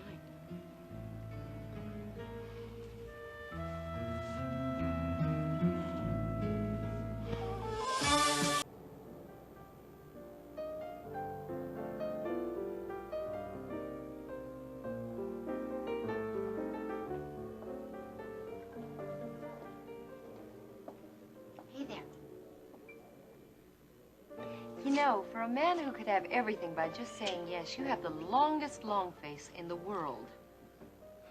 I'm sorry, Paige. I've been worried. I know. Always. Absolutely amazing, Dennis. I'm getting used to it. I'm glad you came early for our dinner date, darling. Gives us more time for, appetizers. Has my father arrived yet? Boy, I really must be losing my charm. You want to see your father rather than your fiancé? Darling, you hardly even kissed me. Dennis, you're not getting tired of me, are you? Paige, it's nothing like that. I've been distracted, that's all. So I can see. It's my father. He's really acting strange. He's scared. No, not scared, terrified. Almost as if he were lost, with no hope of ever being found again. Dennis, has he been drinking? You know, alcohol can make any man jump at his own shadow. It's not that. It's not liquor. You sure? He came into the gallery today and... Well, I've never seen him so jumpy, so haunted. And then he went into this forgiveness stuff, and I... Forgiveness? What do you mean? Well, that's just it. I couldn't make any sense out of it. I still can't make any. He kept begging me to forgive him for something. Darling, you must have said what? No. Nothing I could make sense out of. What do you mean, just general absolution? Why, Dennis? I mean, he could go to a church and get that. I don't know why. It was something tearing him up inside, something he must have been imagining. I think he was going to tell me what it was, but then Justin and Samantha Walker came in. And? Well, he got even stranger. I mean, he fell apart. Just seeing. Well, they're not my favorite pair either, but I... No. It wasn't anything like that. It was more like total paranoia. I mean, he started accusing them of following him there, and then he ran out. And I don't know where he went. He just took off, and he didn't call or come back or... And he didn't say where he was going or what he was going to do. You know, he shouldn't be out there. I mean, he's not the way he's feeling. Darling, I can see how worried you are about him. I wonder if I'm taking it all too seriously. I mean, maybe he was just having another flashback from his prison nightmare. Yeah. I mean, maybe he's fine now. But Paige, it's just I've been worried. He's been so erratic. You must have noticed. I mean, one minute he's normal, and then the next minute he's almost mentally... Mentally ill. Yeah. No. I think that might be too strong. Darling, I think we all act a little strange sometimes, even you, sweetheart. Me? Well, take your refusal to accept $200 million. I doubt that your occasionally erratic papa could top that one. Oh, come on, Paige, that's something completely really? different. Really? I made a decision based on principle. And you might not understand that, but that does not mean I was acting irrationally. But my father... Well, you saw him New Year's Eve when you were talking about Barrett escaping and coming home. He didn't even want to stay till midnight. He just bolted out. Well, that's exactly what he did today. That's exactly that's what I've been talking about, Paige. And today was even worse. And I have no idea where it's all going to end up.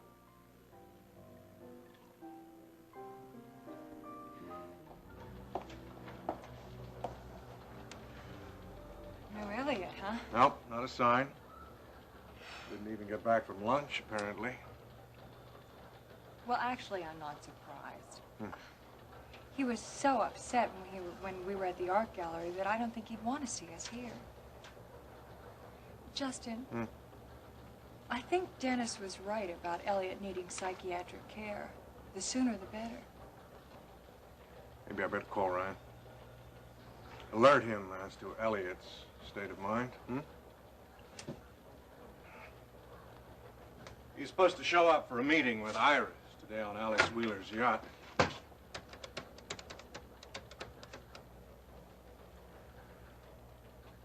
Ryan Connor, please.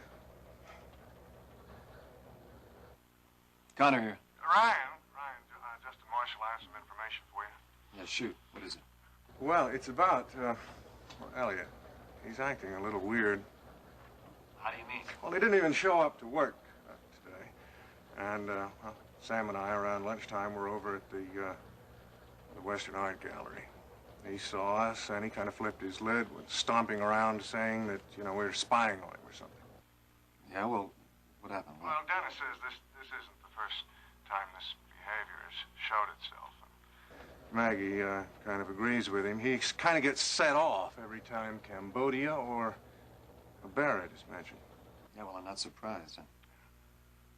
Ryan, there is one thing Maggie also mentioned, that he kind of got really uptight when The Eyes of Texas was played on the jukebox. One day the customers were sitting around singing, and... The Eyes of Texas? Yeah. What do you think that means, huh? Well, I don't know. Listen, Barrett is coming to the yacht today, isn't he? Yes, yeah. Well, you could ask him about that song, will you?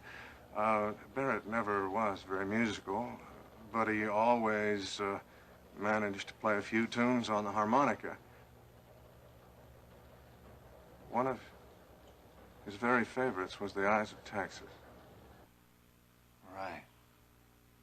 Yeah, thanks, Justin. I'll ask him about it. Ryan, you'll take care of Barrett, won't you? Sure will. Look, don't worry about him. Now, it's almost time for he and Elliot to meet right now. I'll be here, okay? Yeah. Thanks very much, Ryan. Thank you, Justin.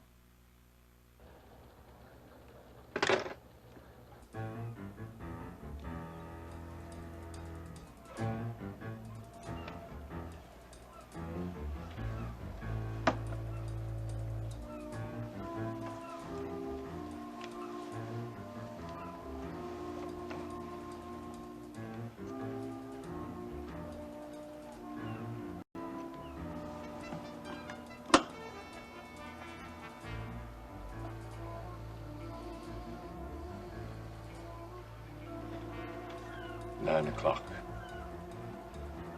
That should leave plenty of time for our little chat and for me to get back to the top of the world before the world ends.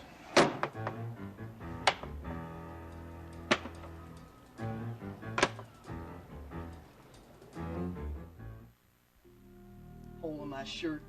Now, what kind of way is this for a hard-working businessman to go around, huh? Don't Nita, go. honey, when you get off work, could you stop off and give me a couple nice shirts at the shirt shop, huh? Don't go changing the subject on me. Matter of fact, could you, maybe get me some of them real nice red silk shirts? Not really bright red. I'm thinking maybe kind of wine-colored, you know? Okay, I'll do what I can do. Now, are you going to do what I asked you, or are you not?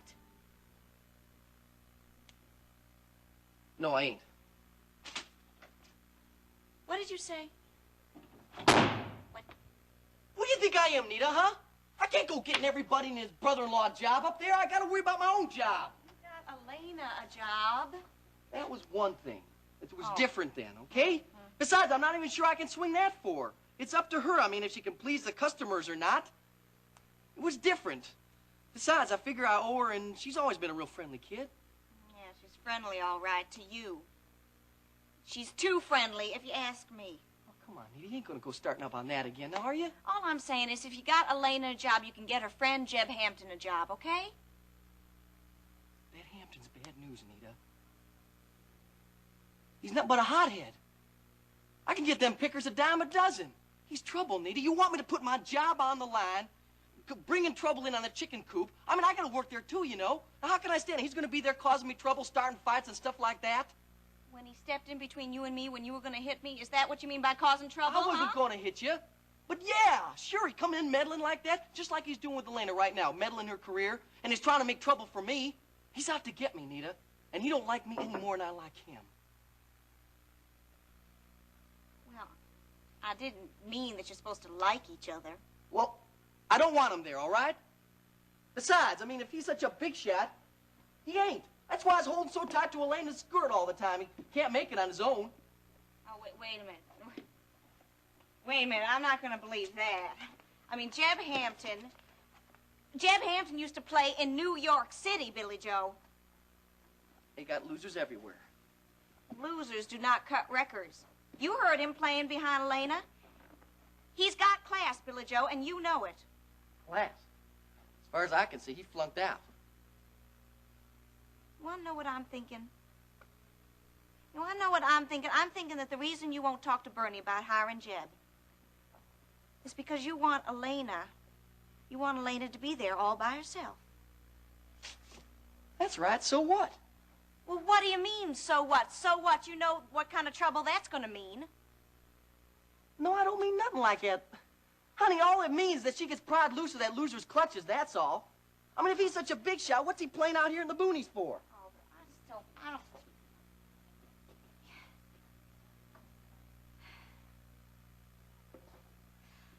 I mean, if you want that little girl to be there by herself, that means you have not changed. And it means that you and I mean, this marriage just has no future.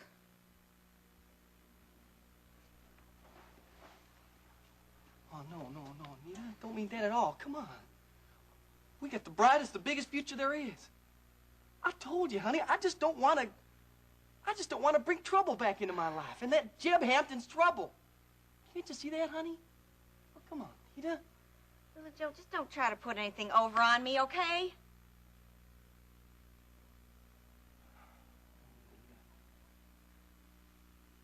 Okay. So you're gonna do it?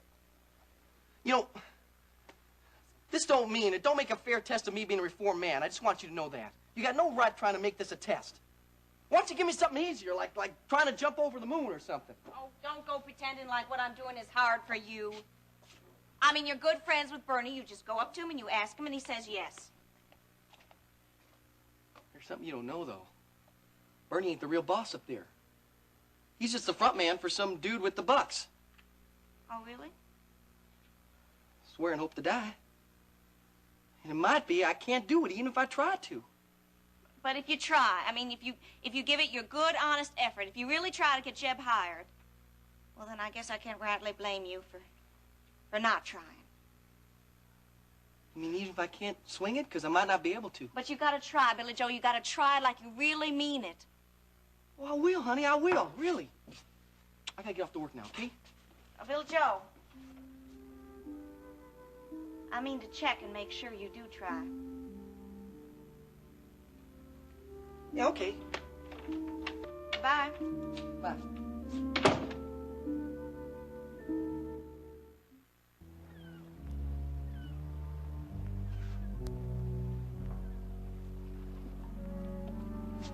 Iris, my dear lady.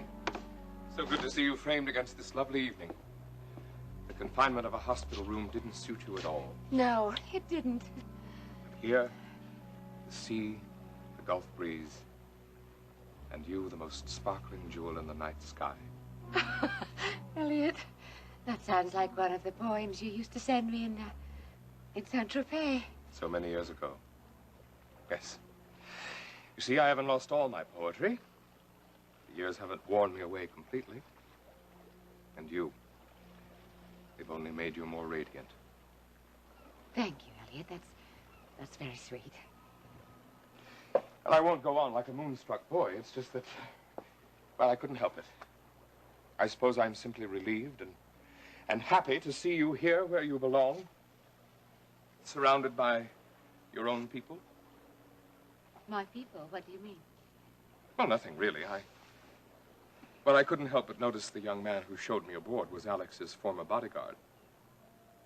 You knew Ricky was Alex's bodyguard? Well, yes, certainly. Yes, I recall meeting him at Dennis's birthday party. You remember, don't you? I remember, yes. I just find it remarkable that you would remember who Alex's security man was. Said you had no reason to, did you?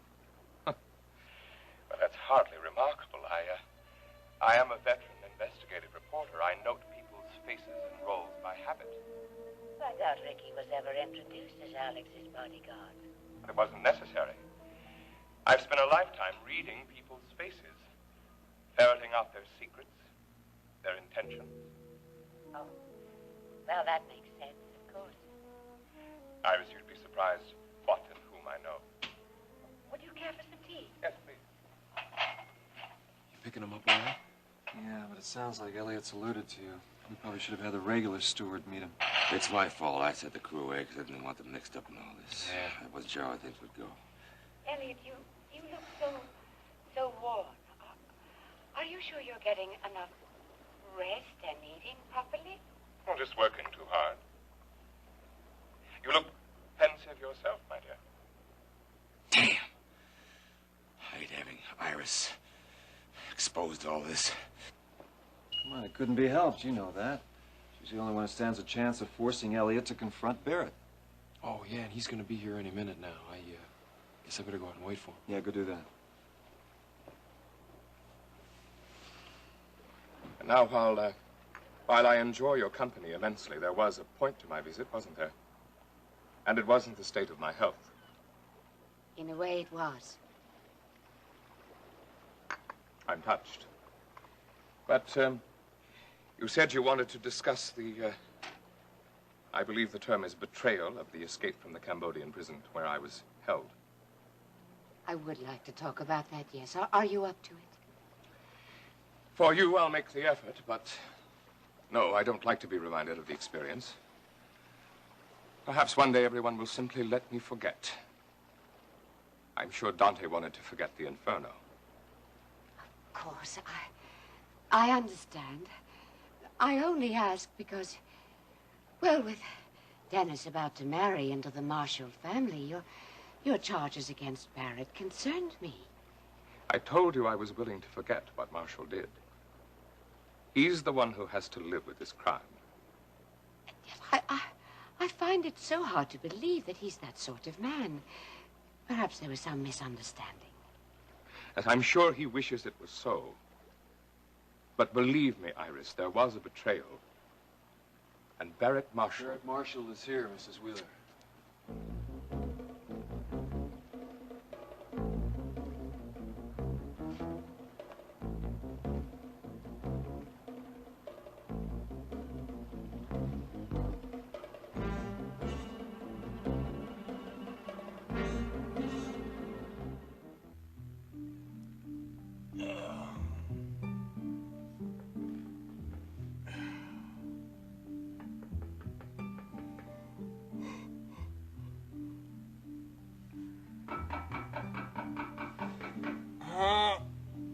What?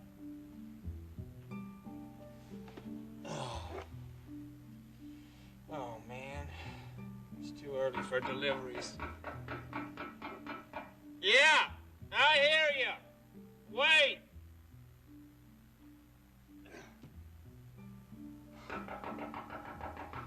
We don't open till 10. That's 10 p.m. It's Elena Decker, Mr. Stokes. Mr. Stokes. I'm here to see about that singing job you offered me. Elena Decker, Elena. Oh, yeah. Oh, boy. Hold your horses, sugar. I'm getting decent in here. I'll be right with you.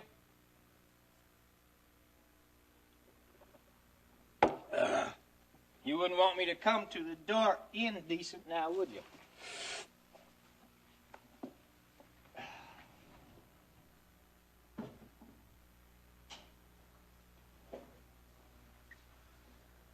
So, if you can sing half as good as you knock, you're going to go a long, long way. Ah, hi. He your bodyguard? He thinks he is. You remember Jeff Hampton, Mr. Stokes? Make it Bernie, would you, honey? I feel old enough as it is. Bernie. Jeff played for me when I auditioned here. Oh, yeah. Hi, Jeb. Well, hiya, Bernie. So, you come early to practice or just get better acquainted? Well, Jeb plays the guitar. He's been practicing with me, so I thought that maybe he could play for me when I sing here. Oh. Just what I needed, another mouth to feed. Well, it would really help me out. He's really good. He has a few records out. Yeah, well, I don't know. This isn't the way I figured it at all. You see, I got me a regular kicker of a band, and they're real solid and everything, and all I was thinking is that they need a pretty little female vocalist up there with them, you know. Give our customers something to look at. Just put that spotlight right on you, you know? Hey, Bernie. You looking for a singer? You looking for something else? Yeah, well, I'm just don't think this boy'd appeal to our customers very much, that's all. But I don't know about that, Bernie boy. I mean, you gotta be fair, don't you? Oh, step on up, Brother Billy. You think the coop Mike could use this dude backing up the little lady? Might would. Well, yeah, I reckon he's a pretty fair picker and all, but, wouldn't he be like looking in a mirror for some of our regulars? Well, the look ain't right, I gotta give you that. I mean, them ranch hand duds just don't cut it. But, you sure you want to get mixed up with Abbott and Costello over there? I mean, what I was thinking there, Bernie, I mean, we could do them up a little, you know? Maybe get them some satin pants and maybe a sequin shirt and some feathers, you know? I mean, something for everybody. And I think once we get it duded up, I think he might really look interesting to some of the kinds of guys who come in here. Oh, you're a dog. All right, that's it. No, no, Jeb, don't spoil it, Jeb.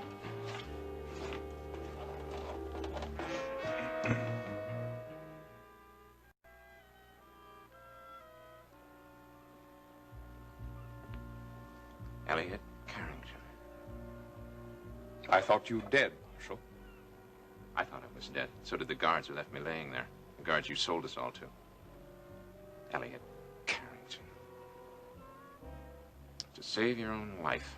To be free. Are you free, Carrington? Amazing. Now I understand. This is what you heard. No wonder the pensiveness, Iris. And no wonder you wanted to get to the truth of the matter. You thought I. Well, Major Marshal, it seems only you and I know the truth of the matter. Who is the betrayed and who the betrayer? One man's word against another, and you've had your say, haven't you? I'm curious. Exactly what story have you told this lady? I haven't. Well, I have. So suppose you do. Do tell us your story, Major. Well, come, Major Marshal. What is your version of that terrible night? We planned, all of us, we all planned the break. We had everything ready. Everything was right. It was a dark moon. The men followed you, didn't they? I was the leader.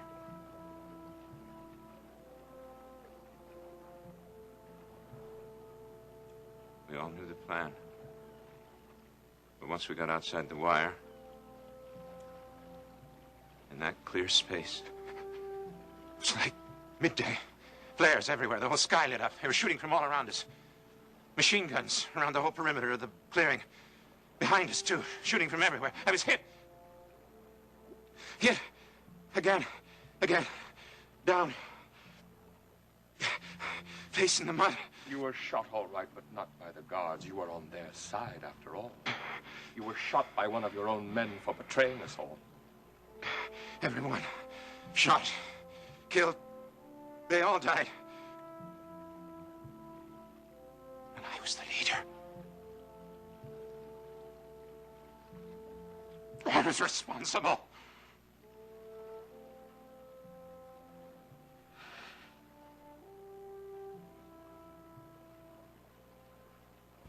This isn't going well, Ryan. It's all wrong. Carrington's manipulating Barrett by using a sense of responsibility against him. So Barrett killed Gildy somehow of leading his men into a trap set by Elliot, right? I've got to get out there. Put a stop to this now. Hey, Alex.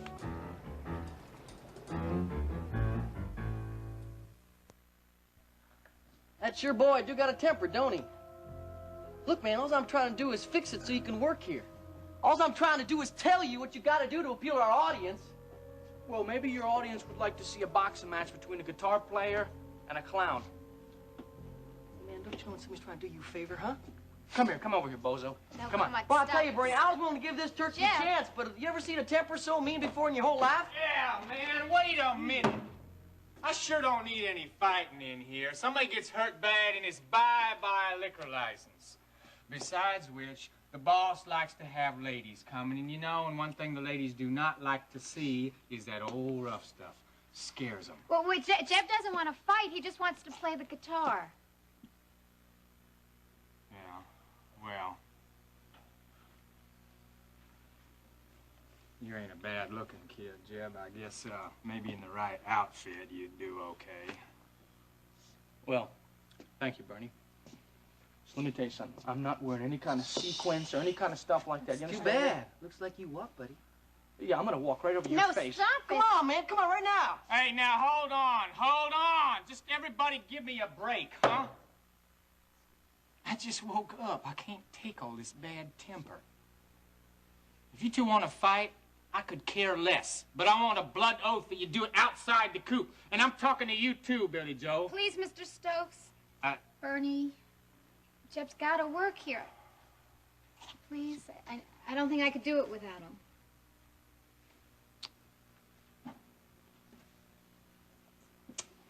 No, Billy Joe, I don't see any need to upset this girl. Let's let her have her way, and no sequins either. Shoot, my boss is a movie producer. He must have 2 roomfuls of sexy costumes.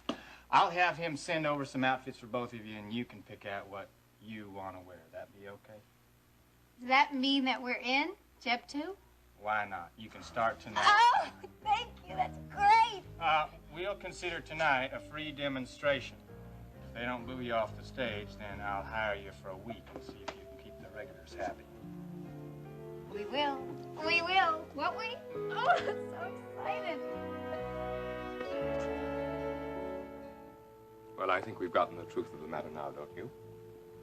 Major Marshall's reaction proves the terrible burden of guilt he carries. What it means, Carrington, is that you're clever enough and ruthless enough to pull the strings of a good man's guilt over losing a man who depended on his leadership. Well, what have we here? A miracle. The king isn't dead. He lives, he breathes, he eavesdrops. What are you up to, Wheeler, trying to pull my strings? Well, you can't. I don't dance to your tune. Maybe these sycophants do, but I don't.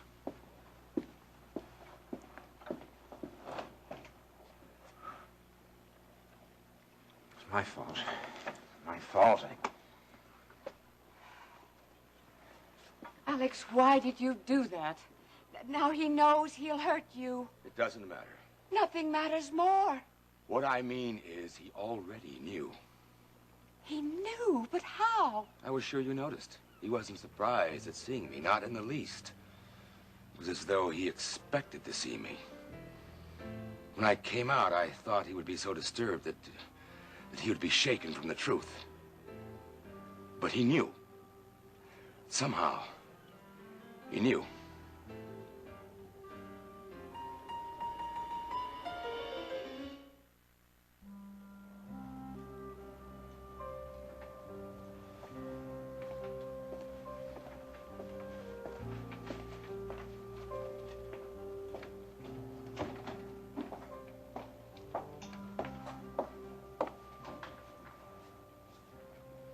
Waiting for a hot tip?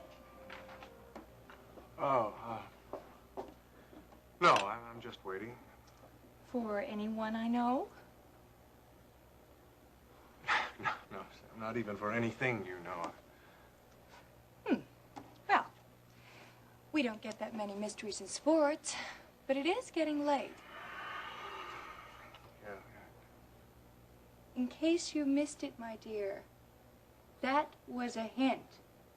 Of course, I was just thinking of picking up some takeout food, Chinese maybe. Then going home and, you know, relaxing. Enjoy your dinner, Sam. Uh-huh. Justin, that was an invitation. I thought you might like to have dinner with me. I have one of these at home. Sam, I can't leave right now. Something is wrong. And it's bugging me. Well, what? Surely you have some idea. Well, I'm trying to find out. It's something very, very small is trying to find its way into my consciousness. Justin, this isn't like you. Something from this morning. This morning? Okay, let's reconstruct it. All right? What did you do this morning? Who did you talk to? Let me see. I remember Elliot came in with his oil story. Right. Then Iris called. She wanted him to visit her at the yacht. Right, yes. Right? Then Elliot left. He took his oil story down to be edited for broadcast. Right. That's all very routine. Yeah? Then you went back into the office, right? Well, I can't hang around serious reporters all day. Yeah. Well, then I got busy. I had an interview with the fire chief, and then I asked Elliot if he wanted to go to lunch. That's it. That's it. The lunch. Lunch? I know. You're hungry, and your subconscious is trying to tell you to go get something to eat. Is it saying Chinese? No. No? No, Sam, the lunch. It was at that time that I asked him to go to lunch, and he told me that he wanted me to see a tape of his assignment. I said that I didn't have to screen it, but I want to screen it right now. Well, for heaven's sakes, why? It's almost 9 o'clock. Somewhere out there, our dinner is going to get cold. Sam, this is very important. Seismographing. So, seismographing is dynamite charges to record earth tremors. To see if there's oil there. So? Let's see what Elliot can tell us. Oil fraud, part 1, seismographing.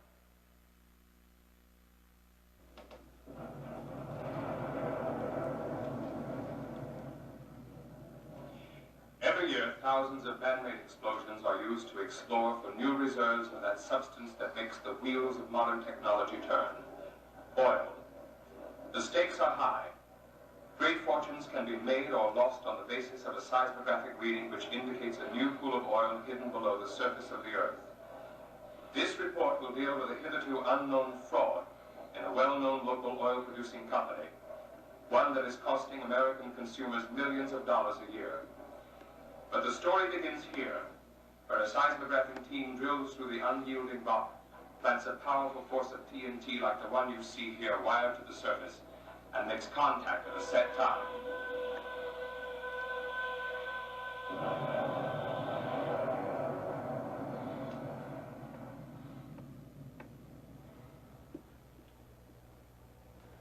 Sam, charges that Elliot was holding in his hands to demonstrate. Good TV technique, show and tell. Dynamite. Justin, you don't think that he brought some back here with him, do you? I didn't see any in his briefcase, but if he did...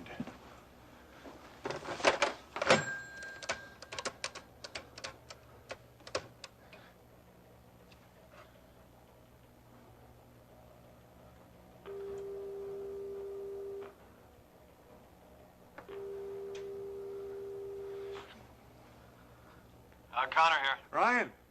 All right, good. I was worried. Oh, hey, Justin. Look, everything's fine here. Hey, I'm sorry I didn't get back to you sooner, but, well, we've been trying to sort out what we got in our hands now, and I just didn't want to worry you, okay? Sort out? You mean you didn't get Elliot to confess? You didn't get the evidence that you needed? No, but, well, we sure had one hell of a confrontation. Barrett's, he's fine. He's just a little shock. And Elliot left, so no one's in any danger here, all right? Good. No, not very. We fired all the big guns in our arsenal, and, well, every shot missed. Now, Elliot didn't let anything solid slip by. He just walked right through our trap, and, well, we didn't touch him.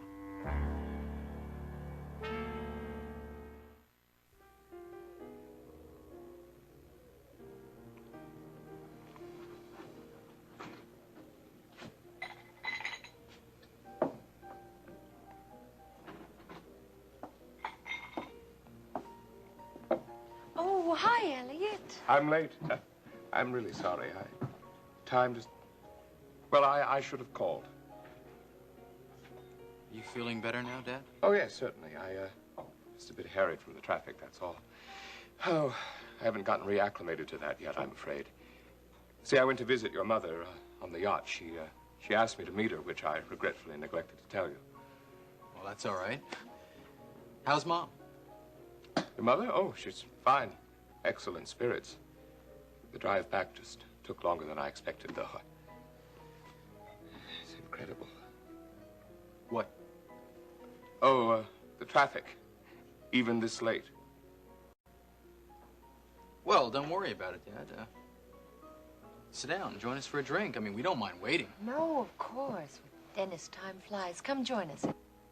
Yes, yes, a drink, perhaps. It's amazing the way that people drive here. Hey, Dad, I know you were upset at Western Art today. I mean, I know how it gets to you. But, I mean, you seem fine now. I've forgotten all about it. I more than you, it seems. That attack of conscience had quite slipped my mind. Conscience, it's something like malaria. In and out, it keeps coming back no matter what you do. Like a ghost. Well, don't worry about it, Dad. Come on, sit down. Join us for a drink. Like a whole camp full of ghosts. The dead, the undead, the soon-to-be dead.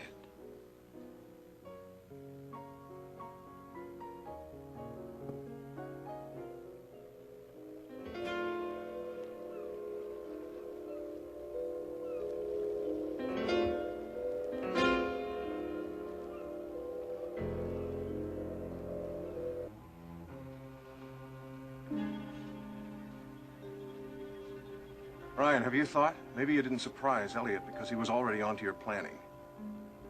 Maybe he planned a counteroffensive. Ryan, this is very important. Did you happen to see whether Elliot was carrying his briefcase when he came on board?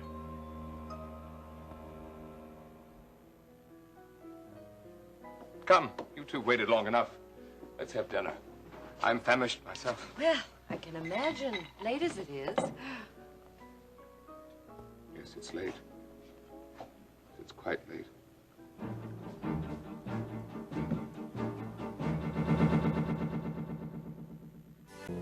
Was Elliot carrying a briefcase when he came on board? Briefcase? I don't recall. He had his coat. Yeah, he was. Why? Well, Justin thought he might... Hold it. He knew I'd be here. Wait. Did he take it with him when he left, the briefcase? Well, I didn't see it. I suppose so. No, I remember that he had a coat with him. Out of the way. Ryan!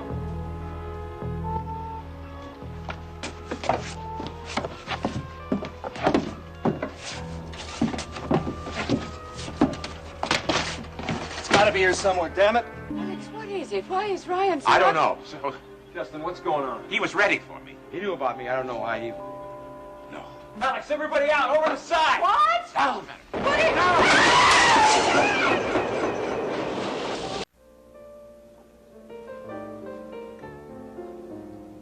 Yes, it's late. It's quite late. Some people are asleep somewhere. They've lain themselves down, said good night, loosened themselves from the day. It's just a turn of the head, a disengaging. They put out the lights. They're gone. Dad, maybe you're right. Maybe it is getting late. Why don't we just go home? No, we're awake. We're together. Wakefulness has its reward, son. You know what I mean. Every night is a witch's banquet. While the saints are dreaming, we demons shall dine. Oh, why so grave? A little whimsy lends a seemliness to everything, don't you think? What did you and Mom talk about? Iris, when? I haven't seen her. You just said that you I said nothing of the kind. I said I was tired. Wasn't tired, rather. Why are you doing this? Elliot, I'm just trying to keep up with you. Paige. that's all. She's hiding something. Look, Dad, you said you were late because you went to see Mom. Because Well, what of it? Well, nothing. Did you have an argument? What? Fight? Dennis, son, I worship your mother. Why should we quarrel? Oh, we did once, I know, when you were a child. You heard. You were awake in your room. It frightened you. I'm sorry. There was still love, there was still passion. Twisted and barbed as it was, like the wire across no man's land. Once you're in it, you can't get free. Love, it's hardier than we think. It survives 1,000 translations unimpoverished. The bridegroom's touch, the adulterer's kiss. Sometimes I think even death at a lover's hands is a thwarted caress. Look, Dad, why don't we just get going home, all right? Home. Home. Oh, those secret, cold little rooms. No, we're gypsies, warriors at large. Tonight we feast as conquerors do. Come!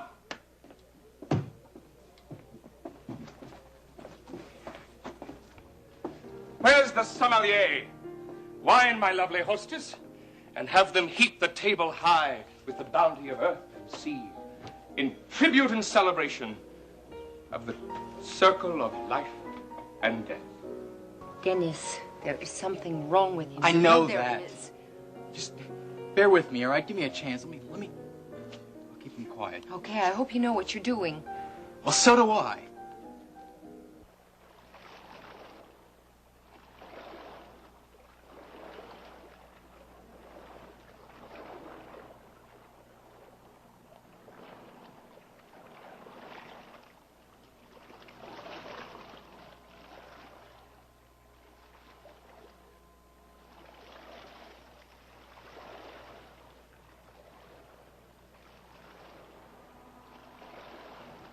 Ryan! Oh. Iris, stay back! Oh, Ryan, is he all right? He's alive, thank heaven. Are you all right? Don't worry about me. All right, good. Now, you take Iris with you. Have Justin send for the ambulance and the police. Right. Come on. How is he? Can't tell. Concussion? Yeah, it could be. Could be worse. He must have thrown that briefcase over the side just before it went. How much of the blast did he take? Look at the rail. Whew, that packed quite a wallop. The guy knew what he was doing, all right. Did he think he'd get away with this? I don't think he cared. All he wanted was his minute of silence. Ricky, the gas tanks, right below this deck. Yeah, I know. Figure he did too. Thank goodness Ryan got to him. Yeah. Carrington would have gotten his silence.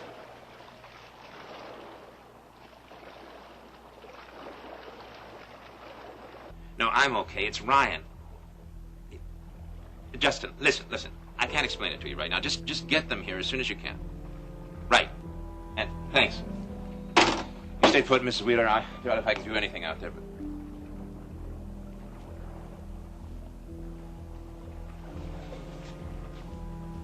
I know. He wanted me dead. I don't understand it. Elliot wanted to kill me. Don't think he was all too particular. Didn't matter who was here. He was my husband, Barrett. He was my husband. I know.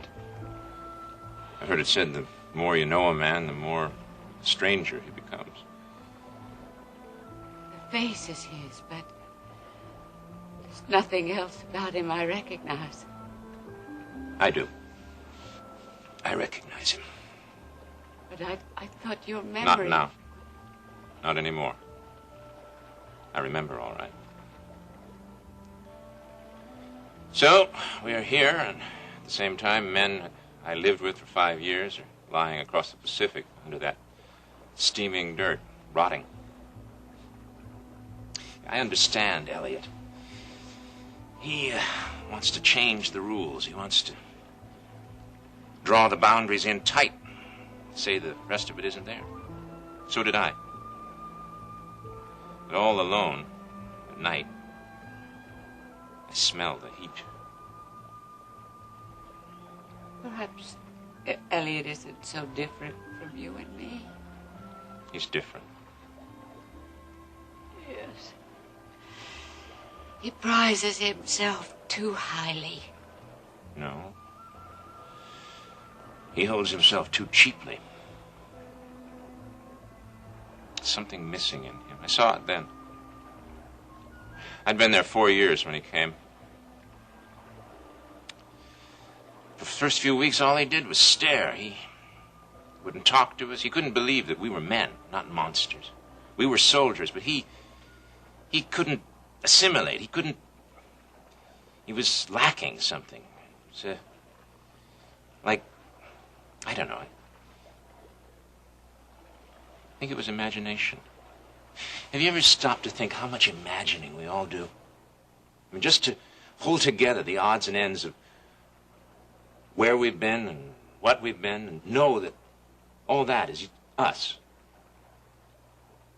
Well, Elliot couldn't do that. He couldn't believe in anything he couldn't see. And what he saw was monstrous.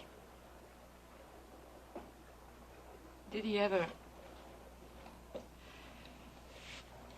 Do you remember? Did he ever mention me? No. He talked about a son.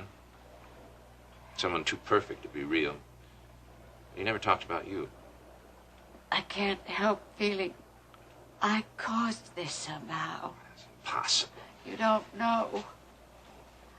I wasn't the wife to him I should have been. I could tell you more about how much he suffered, how much he sold. Maybe then you'd understand. It's hard for a man to stay alive in the jungle, but it's fatal when the jungle lives on in him. How is he? It's miraculous, but I think he's going to be all right. What is it, darling? Nothing.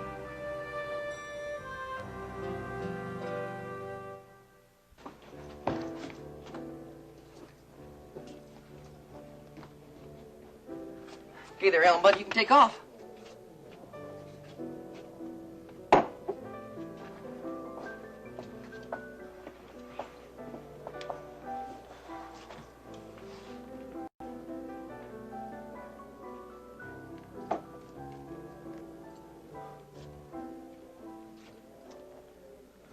Boy, it's really a slow night, huh? Bet you really hate to pay us on a night like this. Bet you wish half of us stayed home. Hey, you sick or something? Ain't you gonna holler at me? Huh? I said, ain't you gonna holler at me? You know, for coming in late? Hey, what do you think you're doing coming in after 9, Junior? That's more like it. I was starting to worry about Cut you. the comedy. I asked you a question. Hey, I was off the clock. You didn't need me here.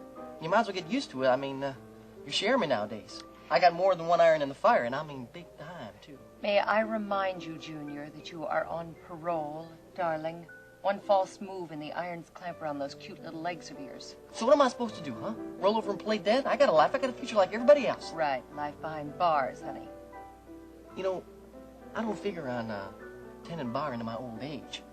As a matter of fact, you might as well know that I got a second career I've been grooming on the side. Oh, really? That's right. I'm into talent now. Oh. Personal managing. You know, singers, music types, people on the go, and all wanting to hang on to my coattails and vice versa. Well, should I take this as your 50-year notice, then? As a matter of fact, I've just been taking my very first meeting with the client, just got her a job, and if you can stand the competition, we can start her off right here. Oh, stop it, Billy Joe. I have got all I can handle tonight. And I mean it, and I won't be responsible for what I do unless you shut up and get back to work. You got it? Yes, ma'am. Now, you can start by taking a bottle of wine to table 3. Now, wait a minute. Make that a whiskery old Bordeaux with a price tag like mink, okay? Got you, boss.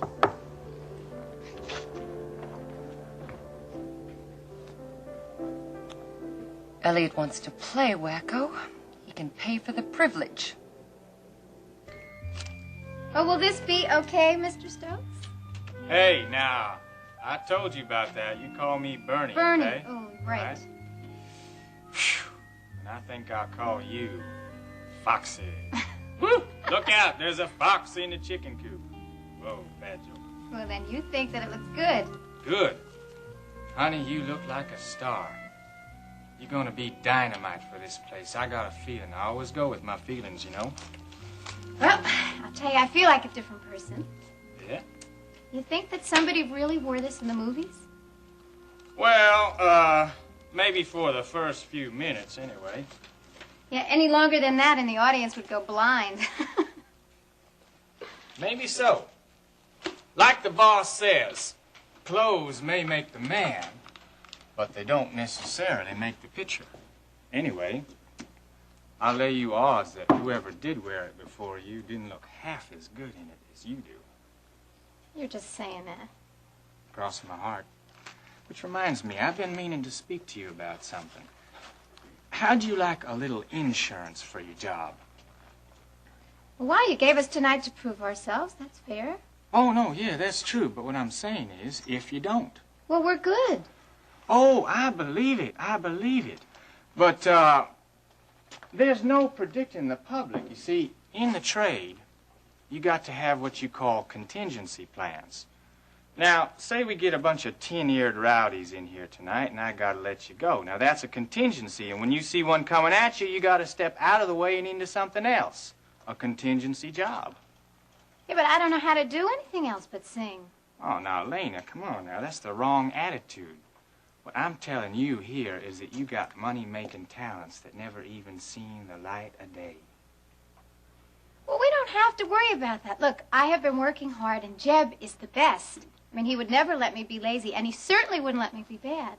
Now, you'll see. I'm yeah, telling but see, you. you don't... Well, speak of the devil. You Hey! look. Cowboy! Don't say it now. Don't even think it.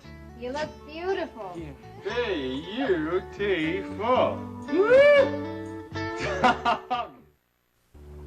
You're him. Lieutenant. What kind of a scam is this, Wheeler? If you would just listen to my husband. Well, you're mixed up in this, too. With all that carrying on down at the station. Leave her out of this. And she was as surprised as you are. Surprise? You're not reading me, Decker. I'm mad as hell. I just chased all the way around Houston trying to solve a murder that never happened. I just made 2 false arrests based on a fake death certificate. Well, now I got a surprise for you. Somebody's going to pay for this. Hey, Donovan. You all right? I'm fine, thanks. I'm fine. What happened to you? Oh, nothing. TNT hangover. There's nothing like it. Listen, Donovan, it was me. I kept you in the dark, nobody else. Oh, well, I should have figured. Yeah, that makes sense. Well, I got to hand it to you, Connor. It was the damnedest thing I ever saw pulled off. You know, you could have had a great career in crime. In fact, after parole, who knows, you may still do that. Listen, Alex was defenseless. I couldn't risk a second attempt at his life. Listen, we got to hash this over later. The second attempt happened. Now we know for sure who's responsible. Well, you want to elaborate, or you're going to go on being a one-man police? We don't have the whole story, but check with Justin Marshall down at KVIK. Not him, too. Yeah, he called us to tell us that a briefcase carried on board might be housing a bomb. Now, I didn't wait for any details. Where'd it come from? Well, that much we do know. Yeah, Alex and I suspected him all along. We were trying to force his hand, and, backfired, huh? Well, what's his name?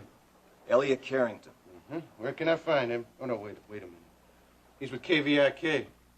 But why would... I mean, how'd he... Ah, forget it. To hell with it. Let the DA dope it out. Where is he? No. Well, I wish I knew. He's got an apartment in town. Justin would know. He worked with him. He'd be crazy to stick around. That is a possibility. I see. Wait. Yes, at the top of the World Club. I'm sure of it. He said he'd be having dinner there with Dennis and Paige.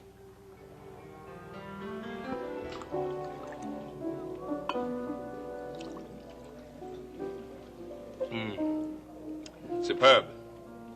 This blood of the grape excels, Stuart. I commend your choice. Me? The wine. Oh, yeah. Nothing to it. Nonsense. You have won my favor, Yeoman, right? And with this toast, I grant you amnesty. Dad. Pardon for all offenses. Great, I'll go tell the police. That's real big of you. The world is big and dumb in its acceptance. It doesn't differentiate between the the hero and the unregenerate fool, so why should we?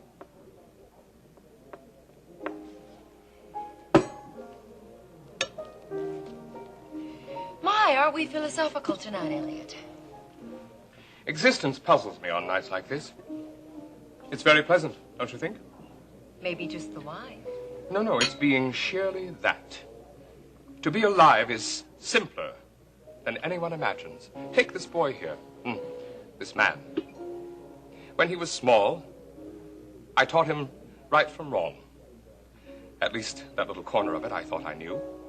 He learned guilt, respect, largesse. All the virtues we profess will make a man just. I'm sorry, son. I lied to you. There is no right, no wrong, no justice. They say even heaven may be vacant, empty as the gardens of Babylon. That's it. That's what I should have taught you. Get things. Fill every corner and cranny. Keep the emptiness at bay. Hey, why so cynical, Dad? Oh, I'm not cynical. Not at all. I still believe in other intangibles. Small fish being devoured by big fish, being devoured by bigger fish. The chain of life. And we are the greatest fodder. The greatest fish of all. We fuel the engines of the world. We are its meat. Our blood, its drink. The smattering of bone, its music. Music! Come, we shall have music. Elliot, if you would just stop shouting, Yeah, Dad, we listen. hear it. Everything's fine. I mean, there's Jerry over there on the piano. Oh, not that pale, nerveless stuff. I mean something to rouse the blood. Roused enough, Elliot. Oh, no, give us an air, a march, a concerto. Come on, lady. My son owns the joint. Do our bidding. Only 1/3, Elliot, remember? And he refused it. My prophetic soul. He'll come into his inheritance in full, and soon. Depend on it. Now, go tell your man to play, oh, I know. I know. Tell him to play a tune they call The Eyes of Texas. Now, wait, Paige. No, go. Dad, you've already heard that tune. Remember at Maggie's? Yes, when the you night I turned white as a sheet and ran out of the room, but no more. Now it's an anthem. A hymn of release. Blessed release.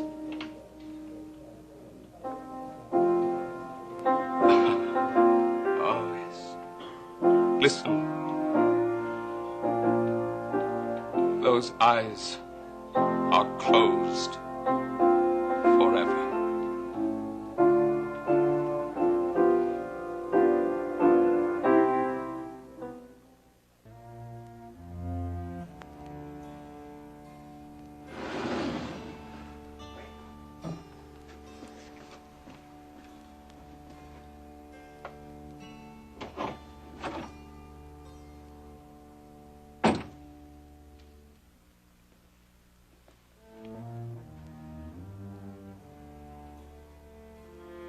Okay.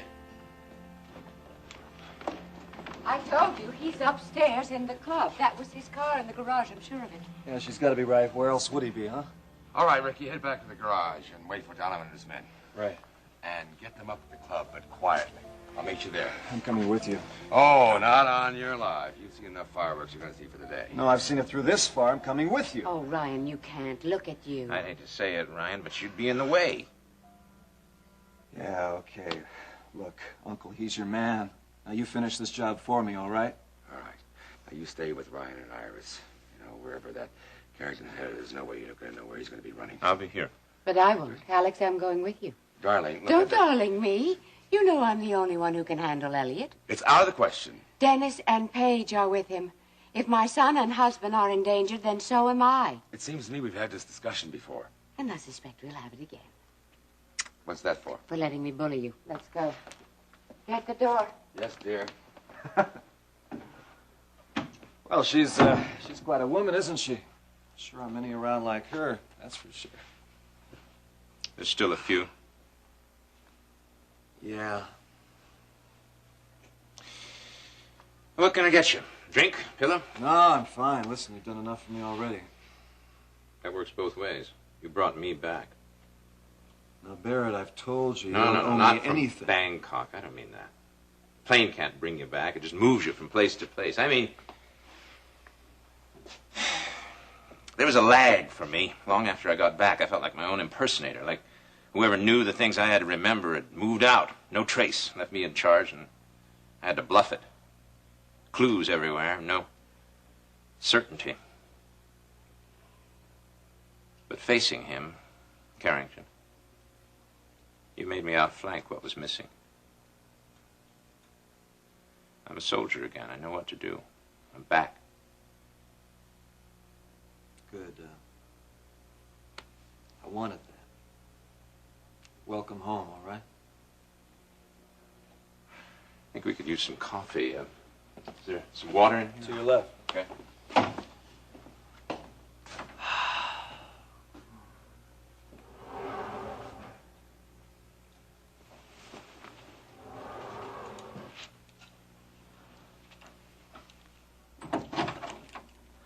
Oh, thank heaven.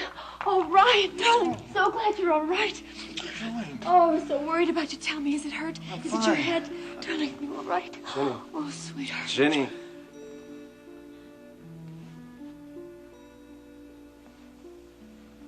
How does this go? Do I demand explanations? Do I storm out? Jenny, why are you here? No. How? How did you get in? I have a key to the private elevator. Oh, I see. Well, then never mind why.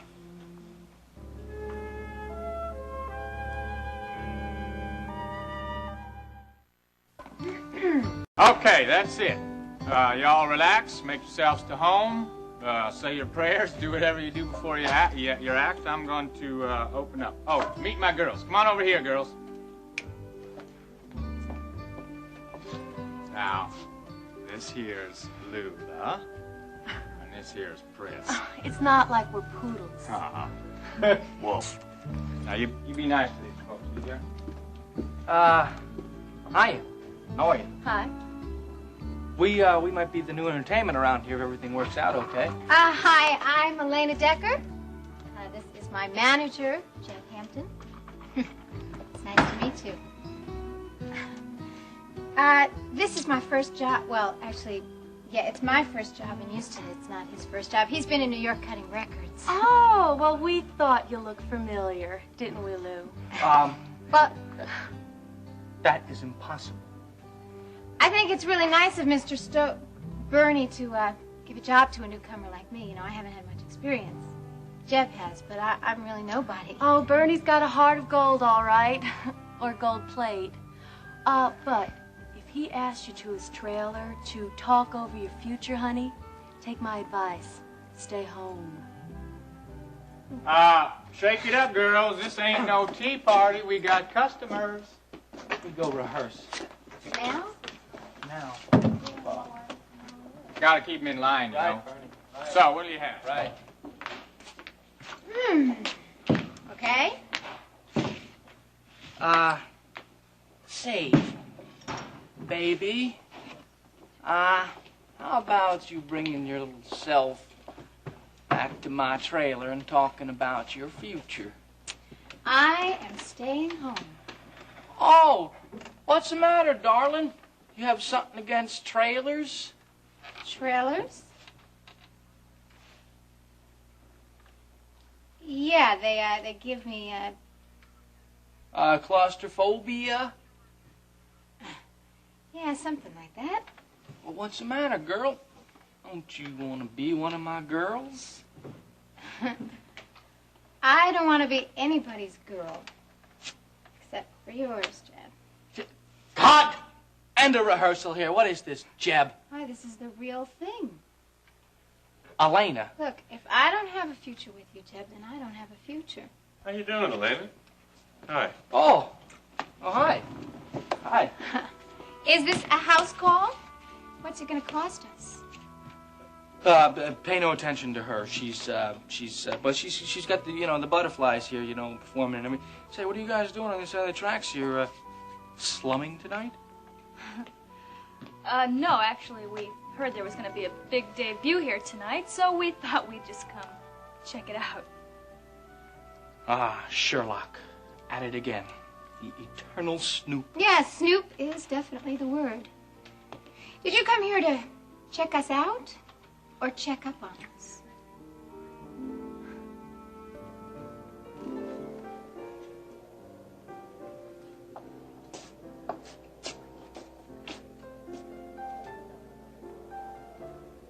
Right. Hey, man, you ain't taking me no place, man. I'm clean. For the past 2 months, all I've been pouring drinks. Stow it, huh? This is business. No, man, I've been working hard, man, since I was bailed. Ask my boss. You heard Don't the ask her, lieutenant. man. I want a lawyer. Button it. It's better. I hate to disappoint you, Wright, but we're not here to call on you. No, we're saving that for a rainy day. But we are gonna need you. Need me? Bad chance. You like your job here, don't you? You want to keep it? No deals with cops. Listen, Wright. If you play along, we'll see what we can do about that murder charge. Won't we, Decker? Yeah. I'll put in my 2 cents for you. A couple of welchers. What, do I look like a moron to you or something? We won't ask much. Oh, you're right. Sure, yeah. So you changed my charge from murder 1 to murder 2 or 3 or 10. You're still gonna turn around and slap me with a parole violation. And I'll do my best to have that postponed, too. If you cooperate.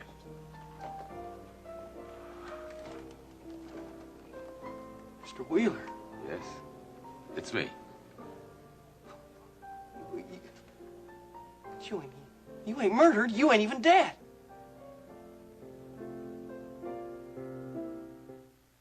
Barry. Barry! Tell me. I want to know. Whatever there is to know. I wouldn't hurt you. I'd rather die than hurt you. Please Me, believe damn it. that. Tell me. I'm not a child. This is the last of the nightmares. Tell me! You think it makes any sense? Well, it doesn't even make any sense to me. I tried, Barrett. I didn't want anyone else. Ryan wouldn't leave me alone. He kept... Why am I lying? Why am I lying to you? I'm the child who's afraid to get caught. I've been lying to you for weeks. I don't even know what the truth is anymore. Barrett, you told me you were a soldier again. Well, that means I'm the one you have to deal with, all right? Yeah? My friend, the one who brought me back. Well, go ahead. Ginny's right. She didn't want me. Ryan, please, he has a right to know... No, it's not a lie. Now, look, Barrett, you are a soldier. And Ginny is a soldier's wife. And while you were away at war, your wife was waiting for you for over 5 years. Now, I guess Ginny would have waited for you forever, but I saw her one day and I fell in love with her. Love? Don't talk to me of love. It's a fact. Besides, Barrett, you were dead. Well, did you believe that, too? No. Yes, later. Maybe when I wanted to. Oh, come on, stop it, Ginny. It was obvious to everyone but her. I had nothing to lose. I just went after her until she gave in. No, Ryan. Can't take the blame away from me. I need it. I need it to feel honest again. Ginny, don't say that. Please. I have to tell you myself.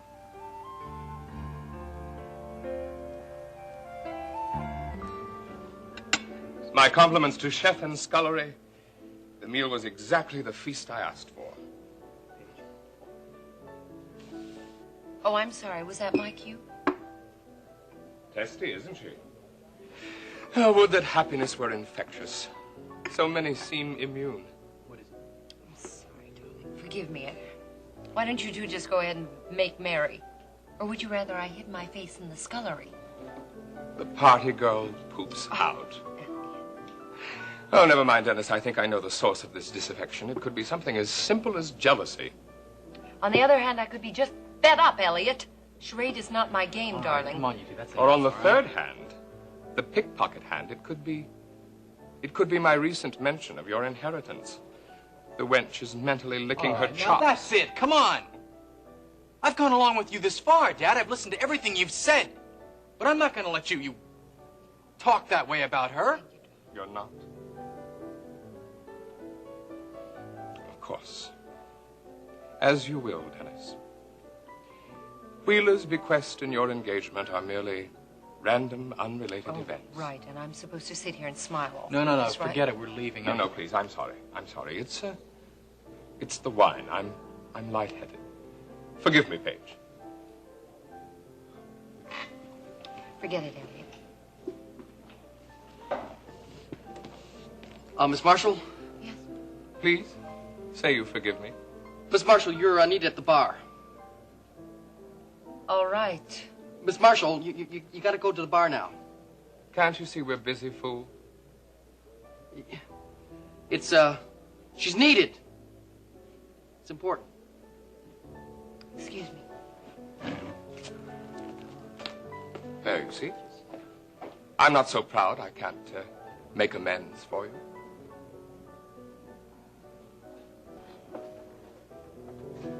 Iris. Paige, is Dennis all right? Well, sure. I mean, why shouldn't he be? Wait a minute. What's going on here? This place looks like a ghost town. Had Billy Joe clear him out. Well, yeah. Well, what for? For me. Alex. Well, why? What for? Because I want you to clear out the dining room. Oh, it feels like Judgment Day here. It is. The man who tried to kill me is in that room, and I want him. Police? This is real. What? He's in there? Wait, just let me think a minute. Wait, I've got to get Dennis and Elliot out of there. No. Not a word to either of them. The man the police are after is Elliot.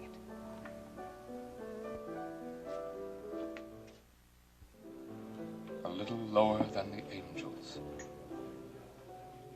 You, me, yes, me. For thou hast made him a little lower than the angels, and hast crowned him with glory and honor. Thou hast set all things under his feet, the sea and their guileless citizens, the blind kingdom of plants, the bones down below, dreaming of resurrection.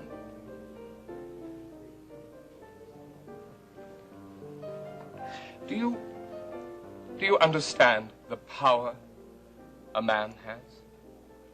No, I'm just a kid, remember? You're a man. I've seen a lot of weakness, not much of the other. It is a power over things. What am I but a thing? What are you? Or any of us? Hey, I'm a man, remember, Dad? Look, why don't we just leave? You're not still angry. No! Well, then don't be capricious. Stop punishing. I'm not! I'm worried. Dad, I've listened to you. You don't seem well.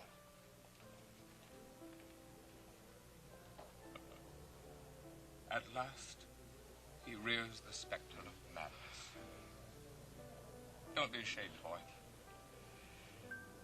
I suspect the curious resemblance of madness to ecstasy has never been understood. Well, you're wrong about me. Can't you see this is the most triumphant hour of my life? Here, my only son at my side, my incarnation, I am able to feast atop the citadel of my enemy. Wheeler was not your enemy. Nemesis, adversary, counterpart, brother, what have you. He is vanquished. The world is emptied of Wheeler and his retinue. We're not usurpers, we're conquerors. Music!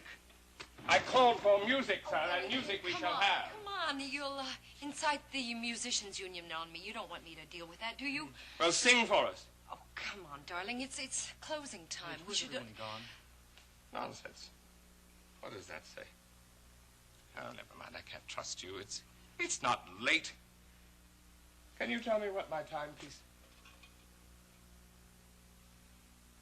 Where have they gone? What have you done to them? Friends? Come back. This place is empty as a jungle. A prison at the top of the world. All this for one man?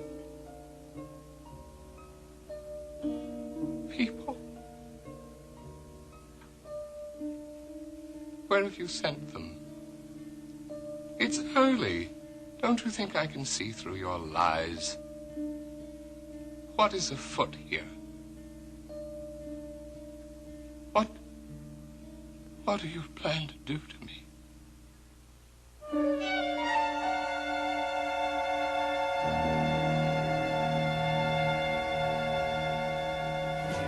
Well, then don't be capricious. Stop punishing. I'm not. I'm worried. Dad, I've listened to you. You don't seem well.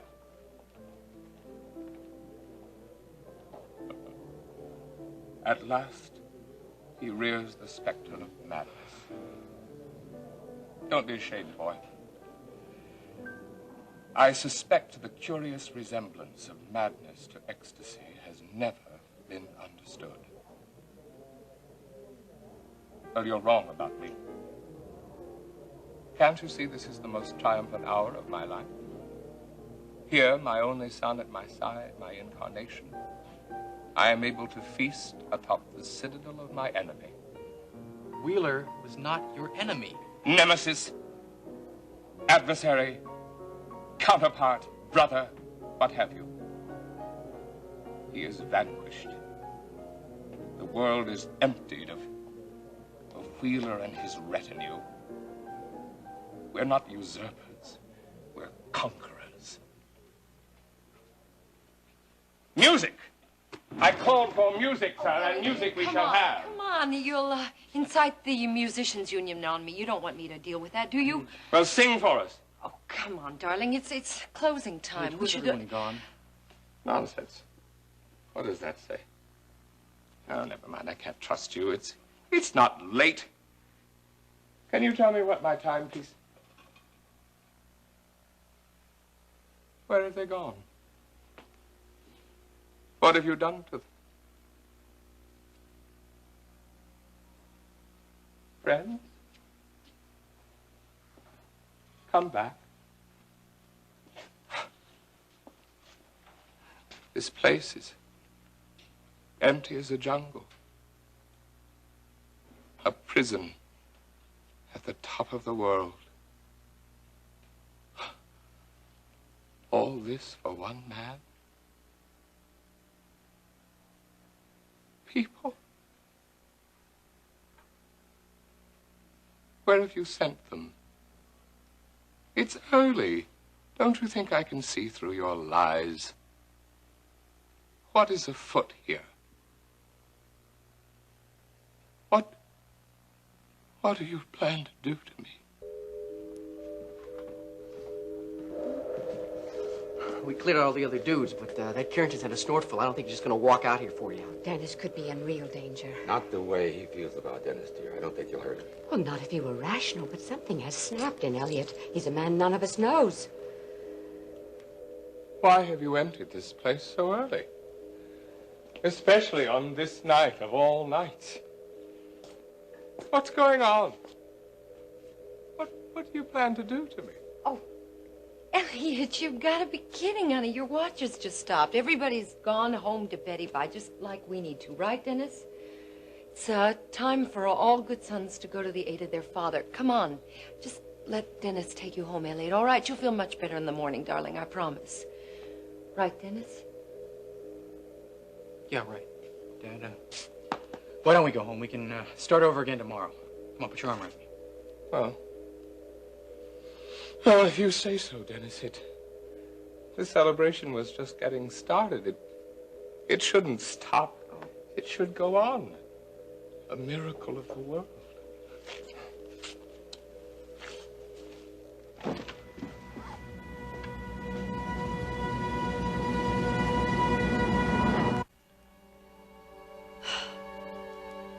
I'm sorry, Barrett.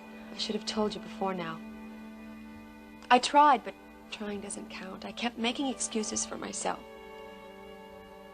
At first, it was the shock of suddenly seeing someone come from the dead. Lazarus. How I understand you.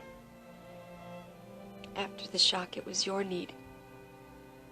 How can I tell you about the other life that was happening while you were dead?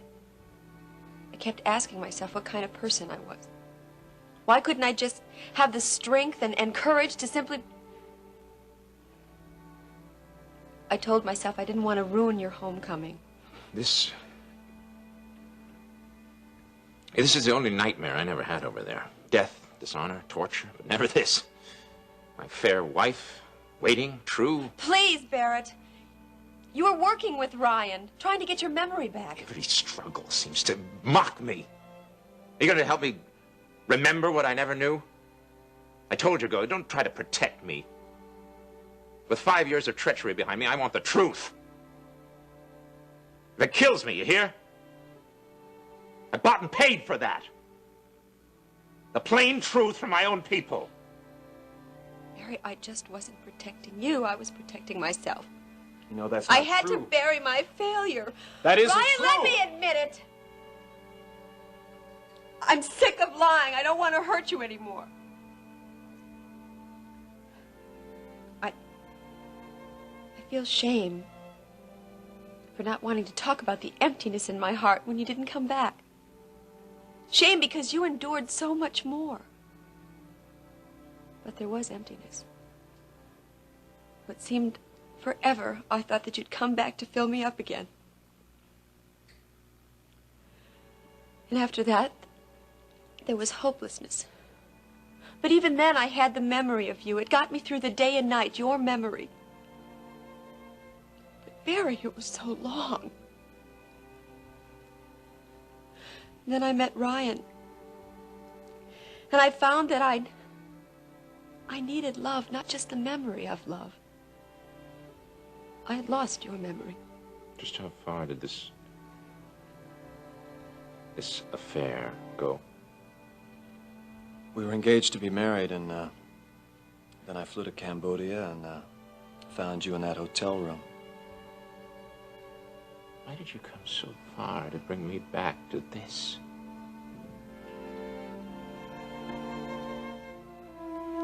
Come on now, just take it easy, okay? Mom.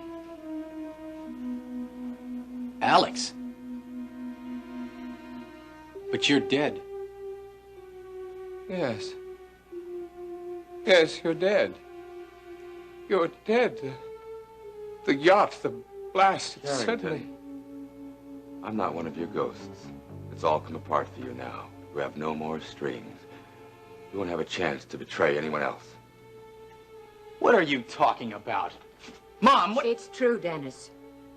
You're under arrest, Mr. Carrington. I'd search him and cuff him. What's true? Wait a minute. Hold it. What is this? Has everybody gone mad?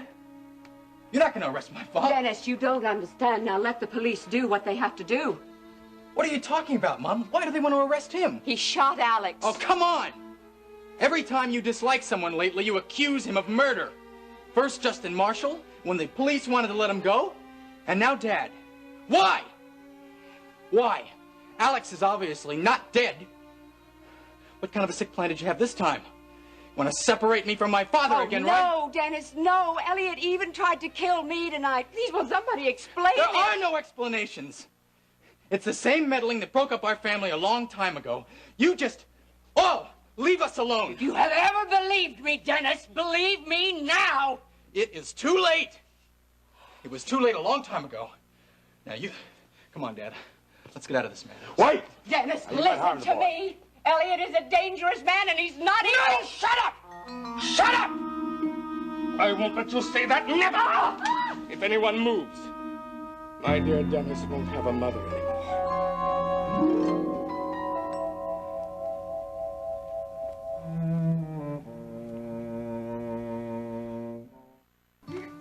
Okay, that's it.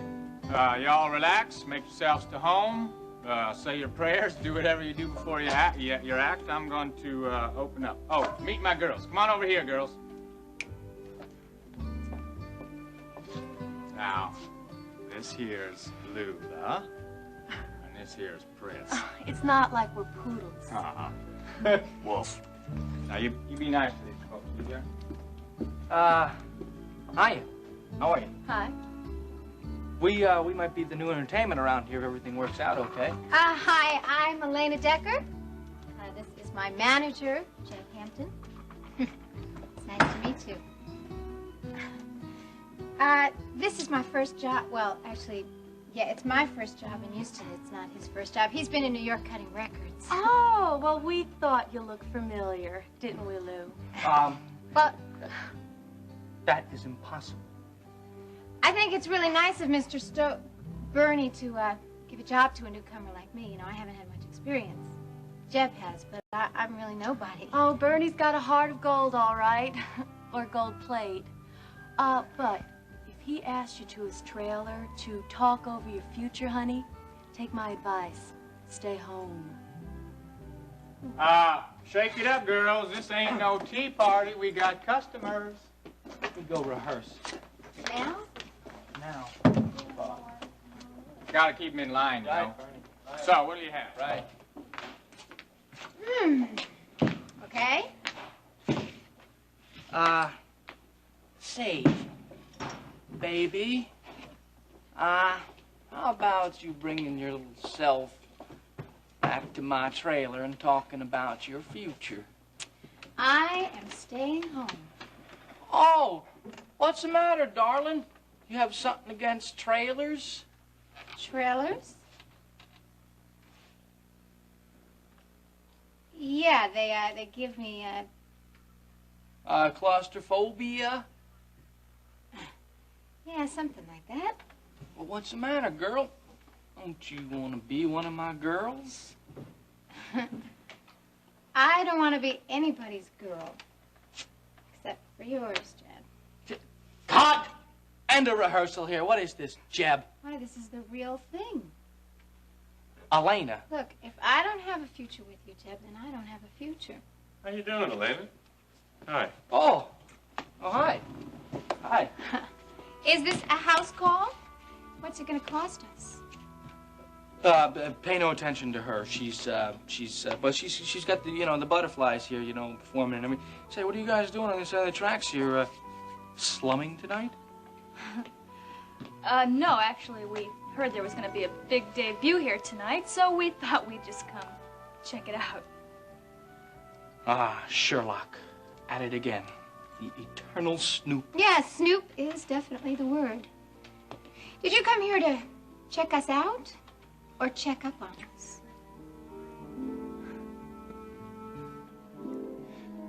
Dad, why are you doing this to Mom? Just let her go, okay? What's the matter with you? Don't give them an excuse. Don't give them a reason to arrest you. Mom, why did you let Wheeler bring all this up again? Why won't you believe me? Can't you see? I can see. Dad needs my understanding. You need help, Dad. Now, come on, I can get you a psychiatrist, a lawyer. Anything you want. We can straighten this out. Just don't do anything desperate. These are desperate times, son. And we are forced to do desperate things. I told you I was forced to live for a year without the law like an animal. And I survived. I survived. You see before you the triumphant beast. Hey, Dad, you survived. You made it. Only, don't throw it all away. You're not in the jungle anymore. Oh, yes. Oh, yes. This is the jungle. Right here. Right here. The jungle is here. It's come to find me. Houston is the jungle, and Wheeler is the king of beasts. He pretends to be above the law, pretends to be dead, and has others charged with his murder. I know, Dad. And we're going to get to the bottom of this. Ah, this is the bottom. Right here at the top of the world. And I intend to survive. We'll see who knows the jungle best. Wheeler or me. All right, Carrington. I'll accept your challenge, but man to man. Leave Iris out of this. Oh, no. Oh, no. The object of this game is to checkmate the king. And you are the king. As long as I hold your queen, you're powerless, aren't you? Yes. And you'll do anything I say. Won't you? Anything. Wait for time. We'll think of something. I said, wait, Wheeler, don't excite him. Get men around behind him. Name your terms. I'll give you the world for Iris's life.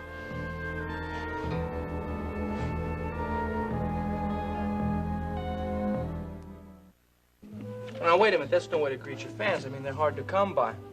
Glad you all dropped by. Wait a second. Yo, Bernie! Yeah.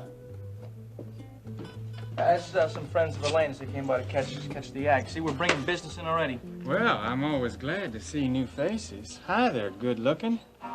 This is where the beautiful people gather around. Courtney and Bart are doctors. They have a clinic down the street. Oh, yeah, no kidding. Well, I'll have to send you all my cutting and shooting cases. Us business folks have got to stick together, right? Nice place, huh? Hey, Doc, just kidding. Ain't you got no sense of humor? I run a high-class joint here. Just ask your friends. How about it, Lena? How would you feel if Maggie or Kate Marshall saw you here dressed like that? Hey, wait a minute, Bart. We didn't pick up these get-ups. Wait a minute. Don't I wouldn't be wearing this kind of apologizing. stuff. You don't have to apologize, Jeb. Why don't we just get set up and do what they pay us to do? Excuse me? Paying attention, jitters. You know, first night performing all that. Forget Elena, Jeb. Is this what you want to be doing with your life? Hey, now, wait a sec. You never heard me play the guitar. You like me as an entertainer. You know, I can be very entertaining. You know, they are crazy. They are crazy.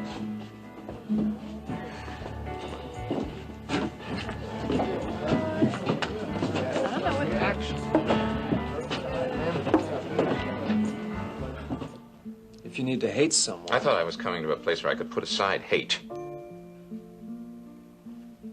Carried it with me like my weapon. Took it to bed with me at night, and I woke with it in the morning. It gave focus to my life. What use for hate back in Texas? This is home. My people, my place, my son, my wife. But this is bringing the jungle to Texas. The false hope. Barrett, I didn't set out to be a false hope. Ginny Warrens, look. No, let it be. You didn't have an obligation to Barrett. I did. But if I hadn't shown up in Houston, you wouldn't be faced with this, would you? You mean my virtues wouldn't have been tested and they'd still be intact? Come on, I'm not talking about virtue. I'm talking about a trick played on all of us. Ryan, would you leave Barrett and I alone to talk, please? Please. All right, I'll be in Alex's office.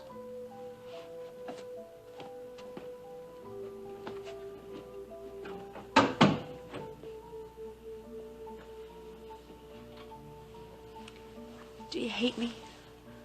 Don't lie to me. You know I'll know. No, of course not. How could I hate you? I could never hate the best part of myself. I never meant to let you down. I didn't even know there was still a you to let down. I know.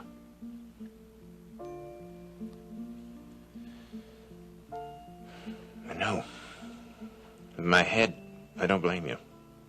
Who could expect a woman to wait for a dead man? We don't know the dead alive. I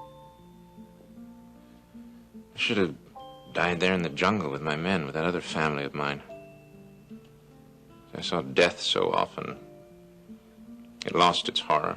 It was just a lank black dog that hung around while I dreamed of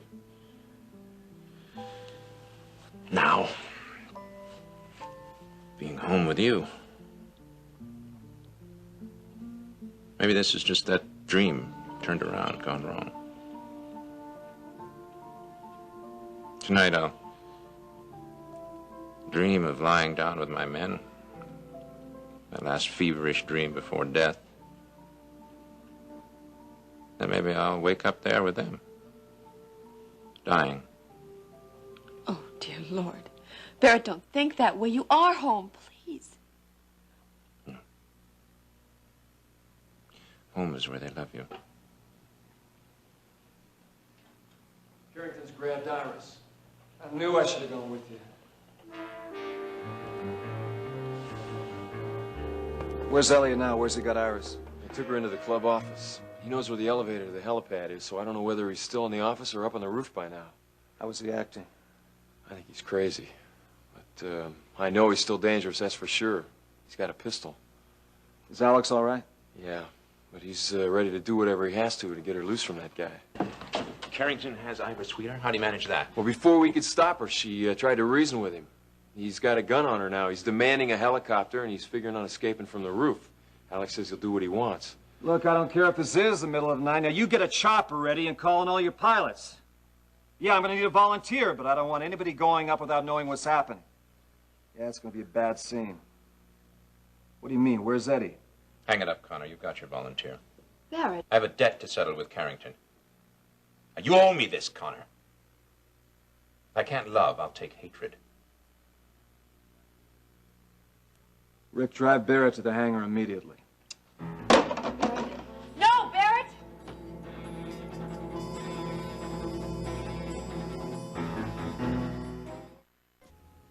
Why are you allowing this? He could be killed. I think he wants to. It was his choice. Now, after what's happened, how could I say no? You want Barrett to die, don't you? You do, don't you? You regret even bringing him back here, Ryan. No, you're just upset. Now, come on. Would I have brought Barrett back to Texas if I felt that way? Well, of course I'm upset. I mean, he hardly even got home, and you're throwing him out into this combat and this crazy murderous scheme of look, yours. this has nothing to do with Barrett and me. This is something Barrett's going to have to do on his own. Or he's going to be spending every night for the rest of his life back in that jungle with Elliot winning every single time. He's only going because he found out about us. No, That's why he's... No, that's not that at all. Look, you remember how he reacted under the pentothal. Now, his guilt over the men he led to their deaths is deep. And it's so deep he can't even bear to remember what happened to them on the day they died. So this is his chance. Chance? What kind of a chance is it for him to be in a doomed helicopter with a gun at his head? Well, it's a hell of a lot better than the last chance Elliot gave him. Yeah, it's a chance to balance things for himself so that he can begin his life again. His life isn't a matter of addition and subtraction. It's not accounting, Ryan. Yes, it is. It's his way of accounting to himself for himself. Now, Ginny, no one can fix it for him and make it go away. He's going to have to do it by himself. Now, I just can't deny him that chance. He doesn't want to live with it. You didn't hear him talk before he left here. He dreams about lying down with his men.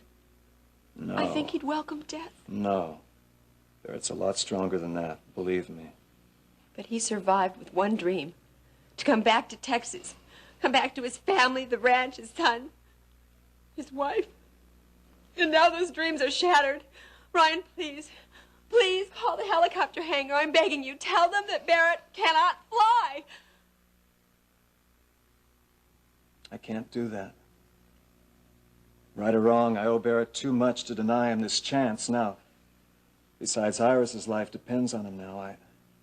Look, I've got to tell Alex what's happened, and I've got to let Elliot know that the chopper's on its way to the roof. Now, you stay right here. I'll let you know when it's all over. okay?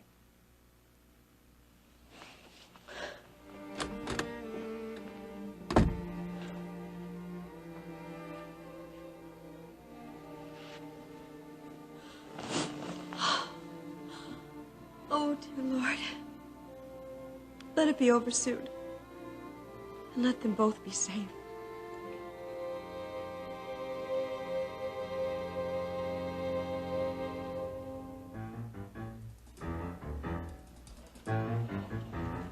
Carrington? Carrington!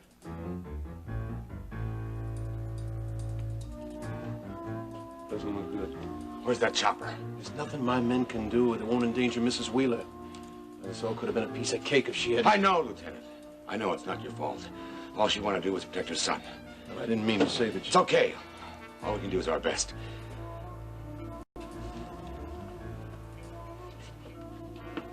Carrington! We've sent for a helicopter. You don't have to hurt Iris. I couldn't believe what everyone said about you. But it was the truth, wasn't it? Truth? Truth? What is truth? What Alex and Ryan said you did in Cambodia. You betrayed those men. Eyes of Texas are upon you. And you shot Alex. You tried to kill all of us tonight with a bomb on the yacht. Texas are upon you. You Why have you done this, Elliot? What are you going to do with a helicopter? What do you expect to gain? Gain? Escape. I've been trying for months to escape. The guards know my plan. But I'll do whatever I have to do, Iris. And no one will get in my way. I'm deadly serious. Tonight, I'll be free at last. I escape. For eyes of Texas are upon you till Gabriel blows his horn.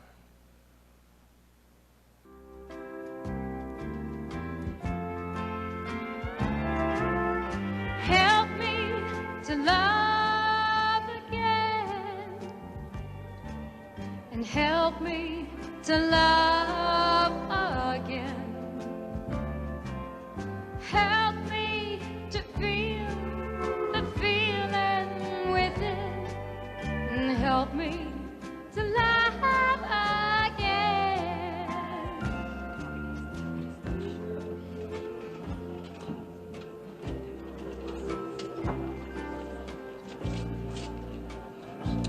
Give me a beer, darling. Hey there, redneck. You ain't early. You come to see your star client in her first show, huh? No, Buffalo Breath. I tell you, something big's going down at the top of the world. Yeah, the cops just cleared us all out. I tell you, I didn't hang around there. So many cops gave me the creeps. Not enough to shooting. I was at Wheeler's wedding when he got shot. I tried to save him, but I wasn't able to. Man, you did better than you know. He ain't dead.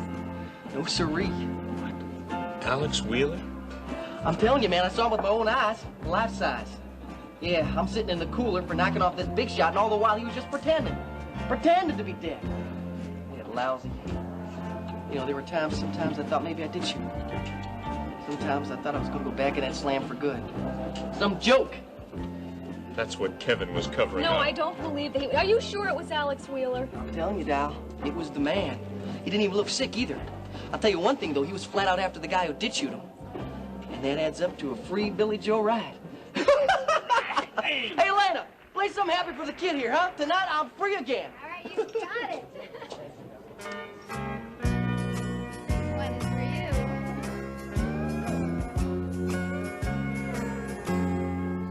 you. Last night you said that you were gonna leave me, that you'd pack your bags and get right out of town. Now I thought that we were tied, but you made me lose So would it make any difference if I cried? Now you say that you're not sure you really love me, that I am just a rebound from that other girl. But if you're still torn inside, well, would it help you to decide? And would it make any difference if I cried? Would it make any difference if I got down on my knees? And would it make any difference if I cried and begged you, please, begged you, please? Dear, don't go. 'Cause if you run to her someday, you may be sorry. 'Cause she might up and leave you like she did before. But if you get tossed aside after I have found my pride, well, would it make any difference if I cried?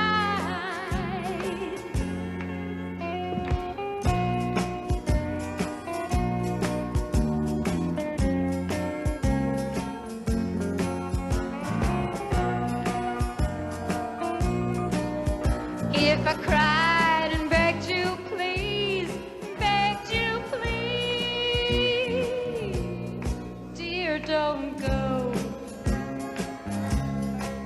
'Cause if you run to her someday, you may be sorry. 'Cause she might up and leave you like she did before. But if you get tossed aside after I have found my pride, well, would it make any difference if I cried? Would it make any difference if I cried? Anna girl! Anna girl! Woo!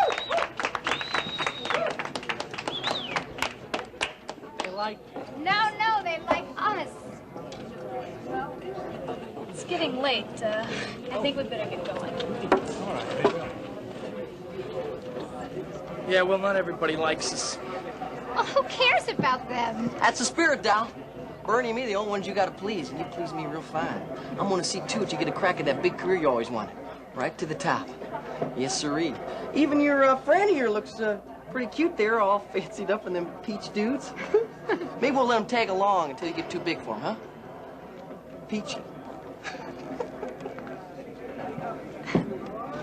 One of these days, he's gonna carry his teeth home in his pocket. Oh, come on, Jeb. Don't mind Billy Joe. That's just his way. He's always smarting off.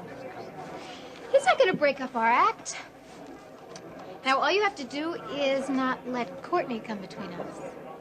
Look, what we do together is our act, right? What goes on between me and Courtney, it's a whole other thing, all right?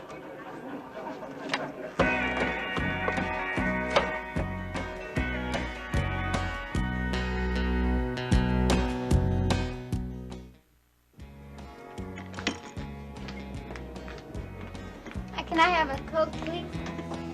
Thanks. Well, little lady. You sure made yourself heard in there tonight. You liked it? Listen, I got an eye for talent. I always did. And you got what the crowd wants. The right songs. Yeah, the right song, right. Well, you know, Jeb picks all my music. Oh, well, the songs are great. I'm not saying they're not, but shoot, anybody can pick music. Well, it's the way you deliver it that counts. You see, everybody in the audience is wanting to believe that you're singing just to them. And every one of them wants to take you home to bed after the show at night. Ain't that funny?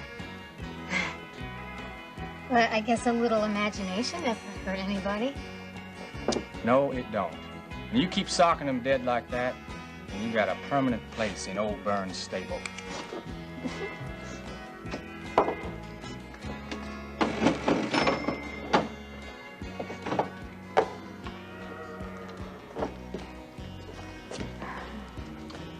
You hear all that good stuff, darling, huh? That means you're on regular now. You can't be driving back and forth to that ranch way out in the boonies every night. Oh, you don't have to worry about that because it's all taken care of. I have moved out for good. Oh, yeah? Now, where are you going to be shacking up for the night, huh? My sister, Terry's. Well, she works days, so with me working nights, I shouldn't get in her hair too much. Oh, yeah? And where's that? The Aquarius Apartments. You're kidding. But no, that figures. I mean, she was always real tight with Clipper Curtis. Small world. It's a small world. Just so happens, I got me and Nita a place there, too. We're neighbors, darling. You and me are neighbors. I didn't know that you got an apartment. Absolutely. I'll give you a call tomorrow afternoon, neighbor.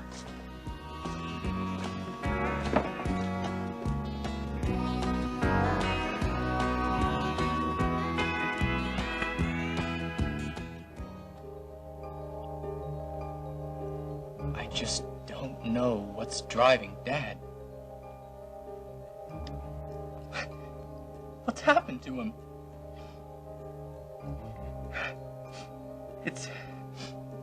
It can't be my father in there holding my mother at gunpoint.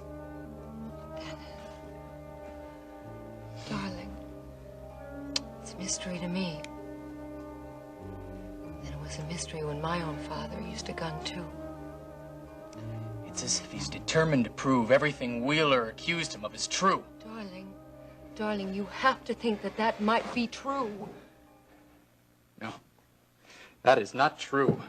That was that damned camp. That's what changed him. Yes, whatever the reason, Dennis, but he is an animal now. Yeah, well, maybe they'll let me talk to him. It's my mother and father, Paige. No.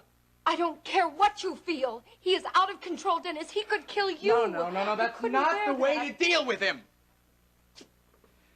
Even if everything they say is true, that is not the way to deal with him. Not shooting him down like that. Look, Dennis, Ferris just landed the chopper on the helipad. Now, our next move is to tell Elliot it's there. We have to try to get him to leave Iris and get up to the roof. All right. You let me talk to him. He trusts me. Believe me, he trusts me. Maybe I can talk him out of holding Mom. No, Dennis, you've already done everything you can, everything that's expected of you. Please, darling, don't throw yourself in this mess and end your life for me. Look, I've already thrown myself into this mess. It's worth the risk, because my life is worthless without my mother and father. Ryan, you've got to let me try. Okay, come on.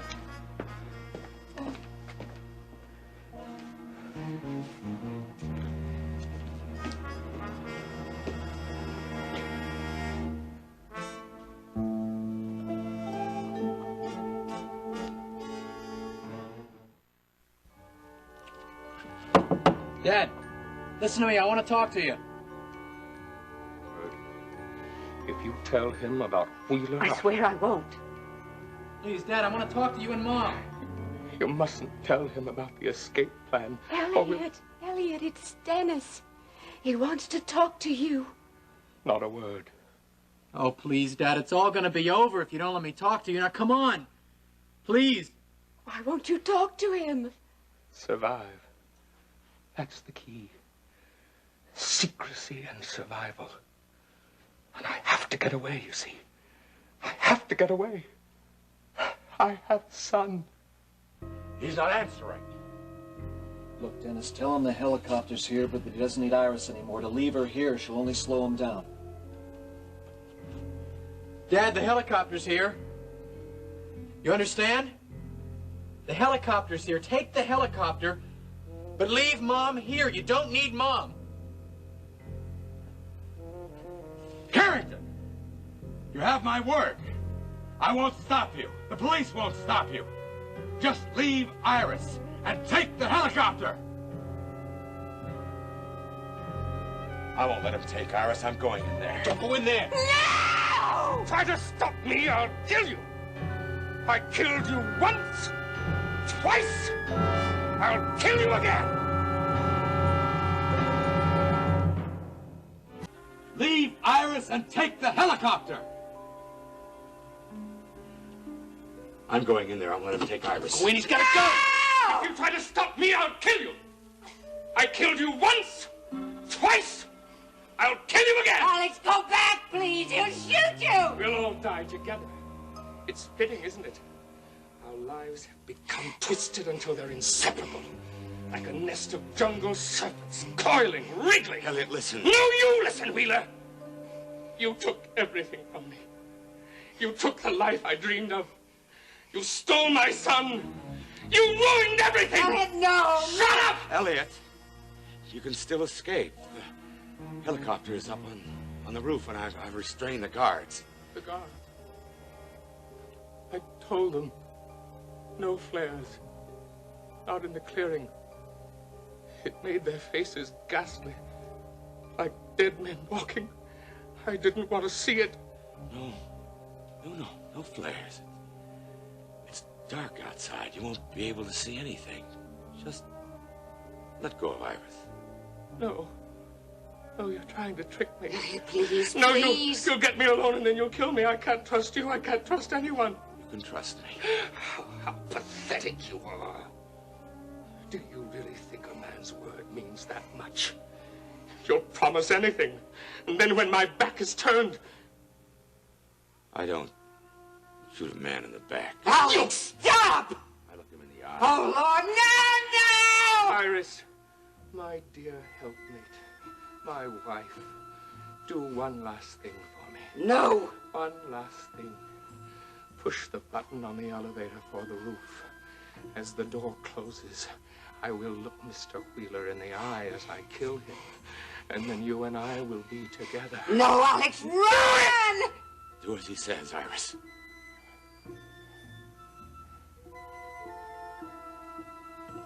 Go! I'll kill you both! Oh, Alex, are you all right? Mommy, okay? Why did you come in? Why did you risk your life like that? Without you, my life wouldn't be Oh, Alex, Alex! It's over, darling. It's Oh. over. No, it's not over for Barrett. He's at the chopper waiting for Elliot on the roof.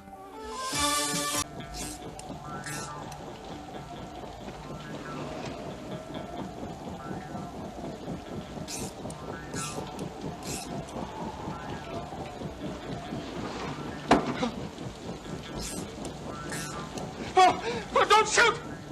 It's me! I did what I said. I kept my word. You have to send me back. Back to my son. My son.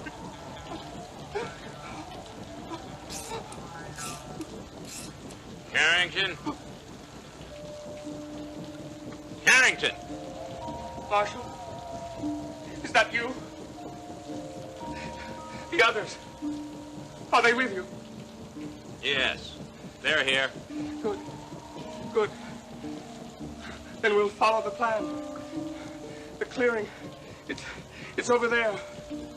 No one's around.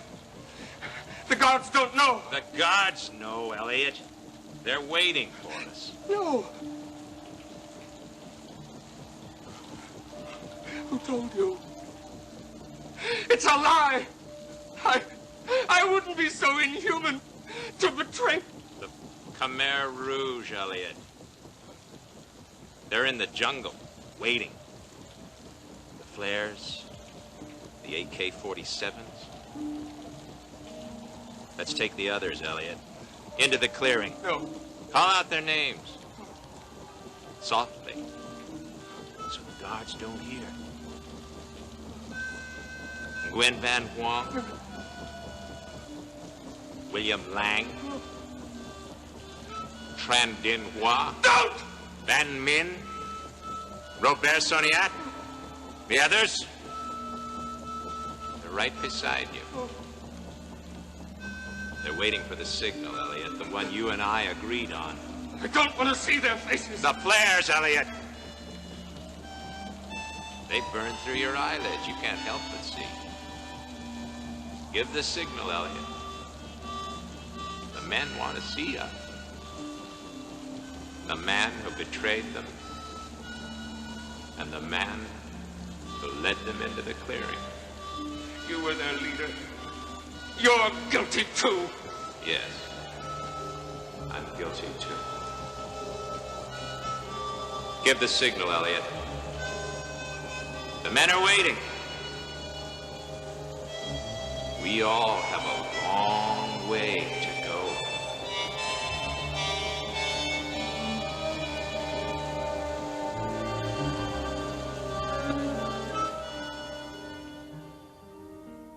Sweetheart, you saved my life. The woman I wanted to protect, and you turned it all around. You saved me. I love you. More than anything. I was so afraid you could have been killed. But he said he was going to take you with him. I couldn't let that happen. And I knew that Elliot wouldn't shoot me.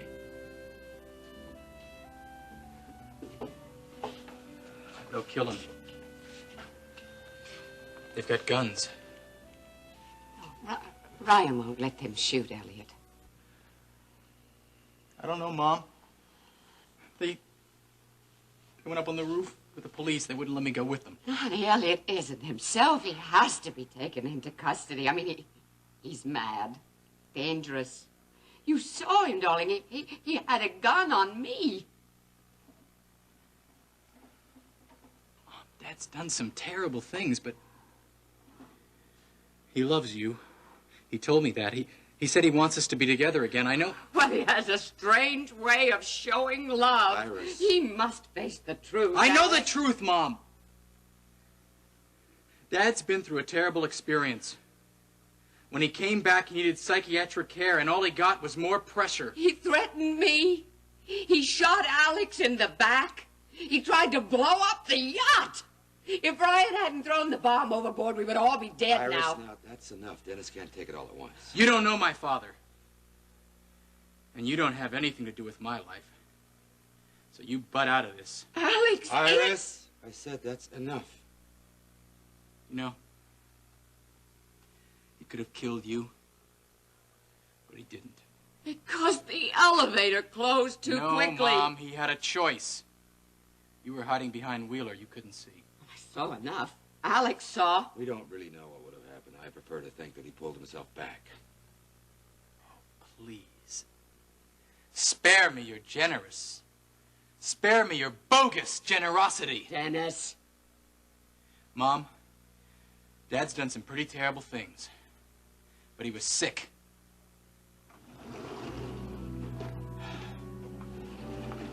The chopper's gone. Baird and Elliot took off before we could stop them.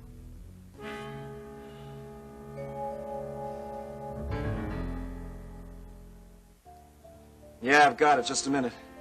Hey, Donovan. I've got the helicopter dispatcher on the line now. They can't reach the chopper. Either Barrett isn't answering or they went down somewhere. All right, I'll call the airbase, the airport, see if we can get a radar fix. We can get a search started. Okay. Oh, and get the ID number for that chopper. We're going to need that. Right. Any last messages received? Yeah, listen, give me a number on that Mr. chopper. Wheeler. Mrs. Wheeler, I'm sorry to disturb you, but I'm having a real problem with reporters outside. I can't move them, and we're having a hard time getting people in and out. And you want me to talk to him? Oh, no, Alex, not reporters. Mrs. Wheeler, I understand how you feel, and I do sympathize, but this is a very unusual situation. The story's too big to move those people with anything less than a howitzer. Or a good story. Look, I'm sorry, darling, but unless I give it to them, we'll never get out of this building. Oh, we can stay in your suite. You know, Jenny's asleep in there, and it's almost dawn, and I just don't think we ought to be anywhere around World Oil. Yes, the yacht will seem like a haven. Dennis, if you would take your mother, please. I can't. Dennis, please. I'm at the end of my strength. I said I can't. Not till I find my father. Well, I guess I'll have the police call the yacht immediately, then you can get word from them. Elliot wouldn't be brought back here anyway, Dennis. Please. Okay, I guess you're right. Just give me a chance to talk to Paige, tell her what's happened. Listen, she doesn't know Dennis. Barrett's in danger. Wait a minute. She doesn't know Barrett's in danger. Yeah, tell Paige that I'll contact the family as soon as I go tell Jenny, okay? Yeah.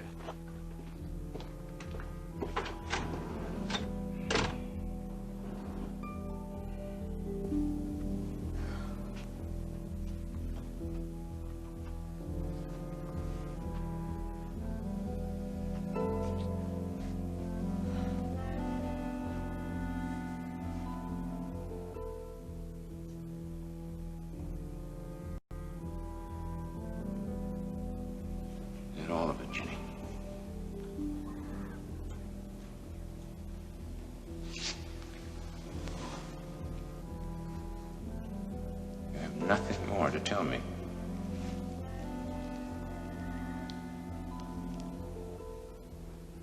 Hang it up, Connor. You've got your volunteer. Do you hate me? Don't lie to me. You know I'll know. Ryan, please. Please call the helicopter hangar. I'm begging you. Tell them that Barrett cannot fly.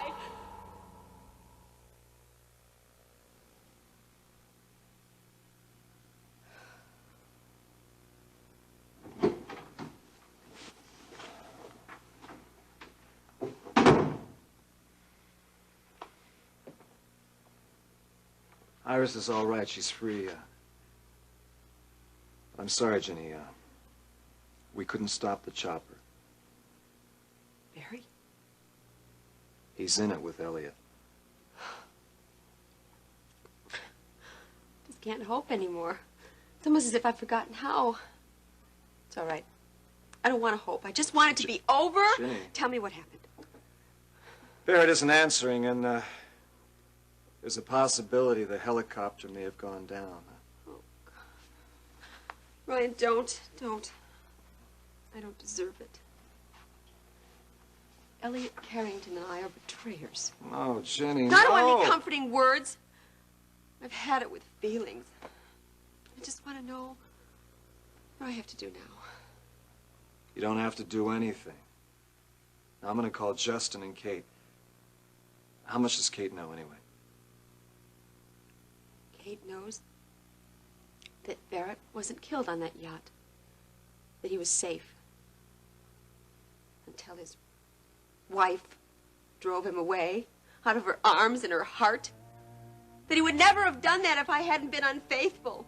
That he felt that he had more in common with a madman than his wife, that I destroyed him! Stop it, Jenny. You're not being fair to yourself. I may have killed him! How can I live with that? How can I live if Barry dies? Oh, God.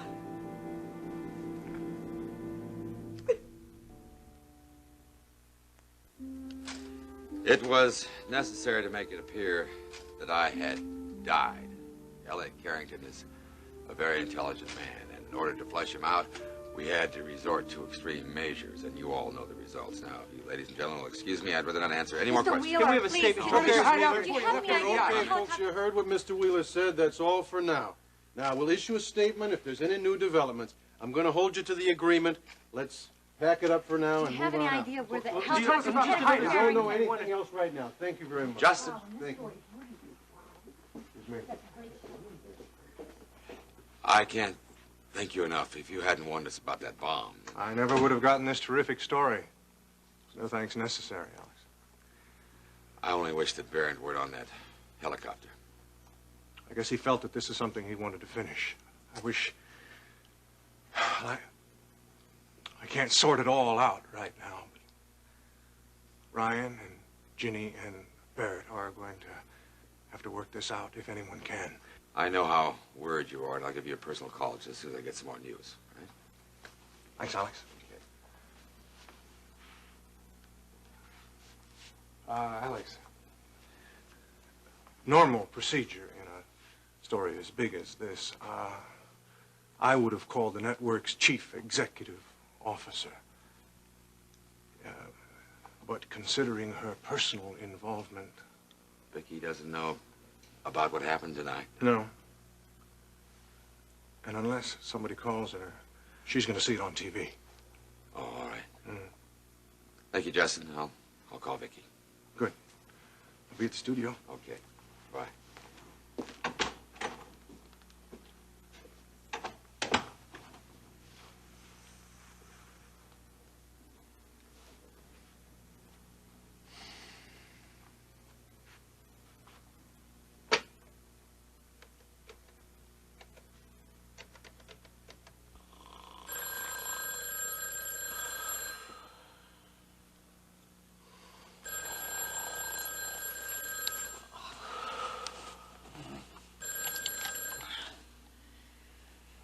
Hello. Vicky, I'm sorry to wake you like this.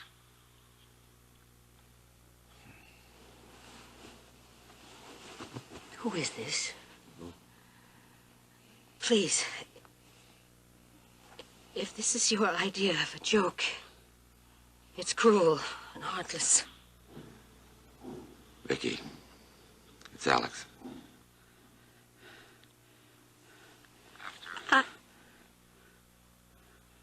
was shot, Ryan told everyone that I had died. It was necessary to protect me from the killer, and it was almost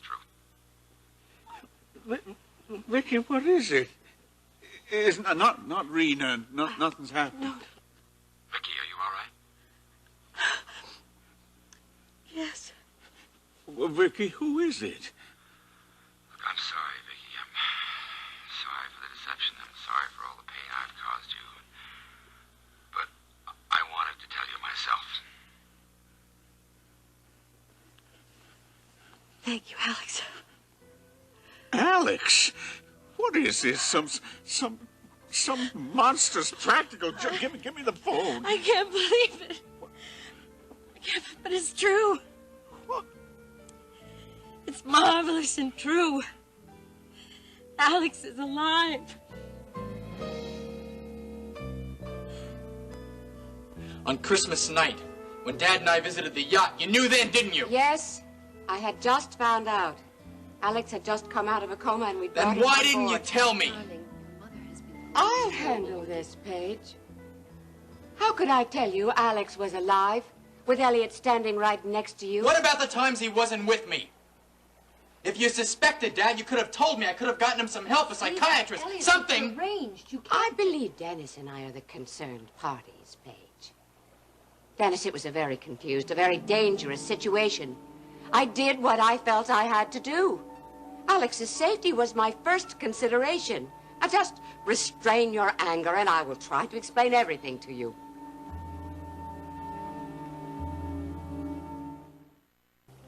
So you see, we had no choice. And after Elliot's madness at the club tonight, you must agree that we were right. No, I don't agree. And I don't know why you would agree to push Dad over the edge.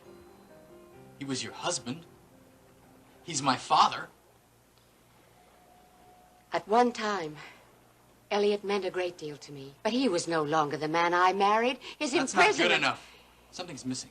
Dennis, I've told you all I know, all I can. It still doesn't make sense.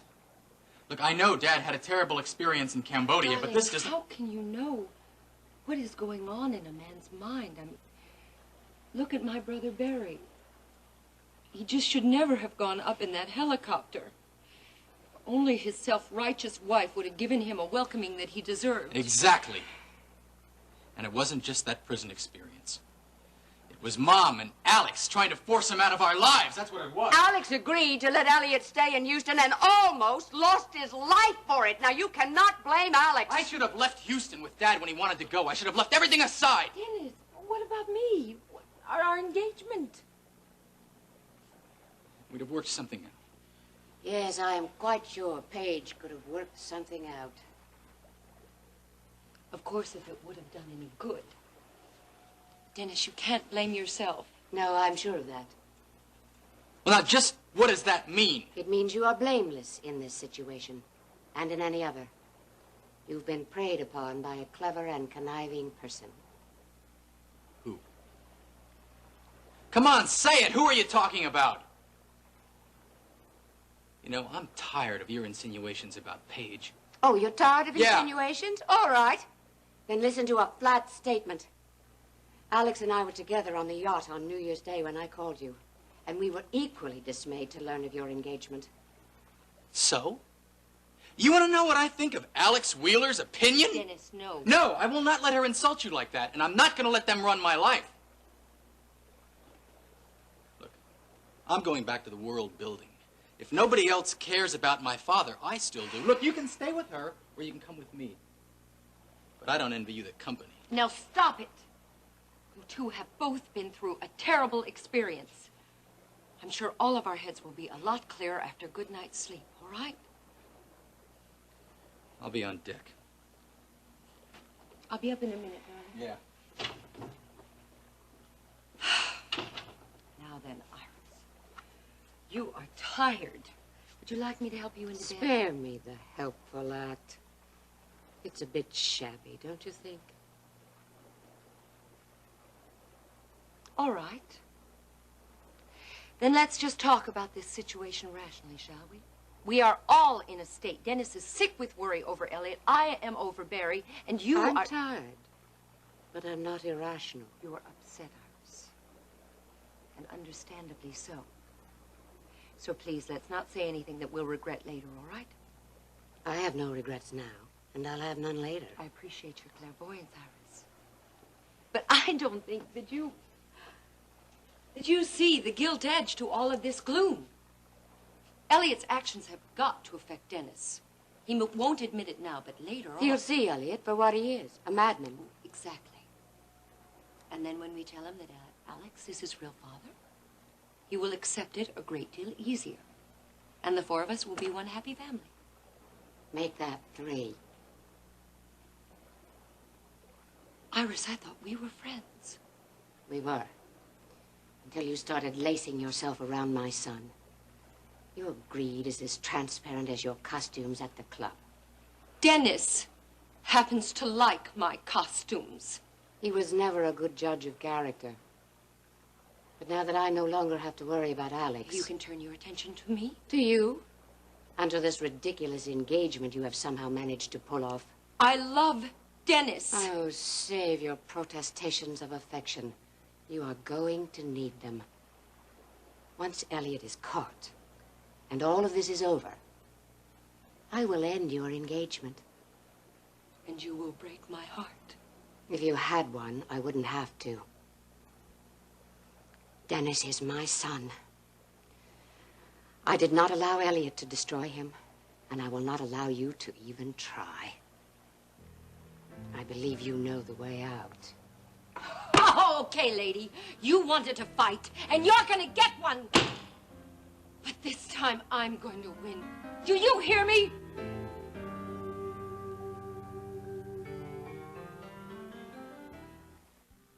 Justin called me. This has got to be the biggest story of the decade. I'll kill him.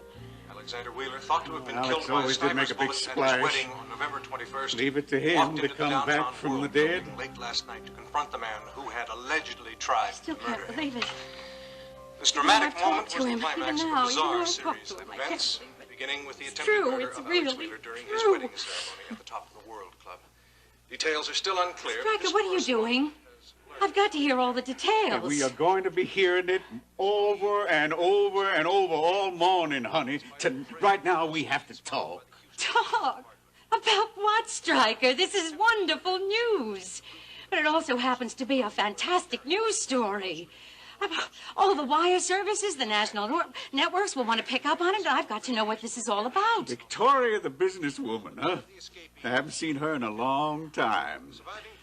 She was swallowed up by the personal. I guess it's fitting the personal should cough her up again. Stryker, this is business. Important news. Business. That was always your cover. All those years, remember? All the years you were with Alex.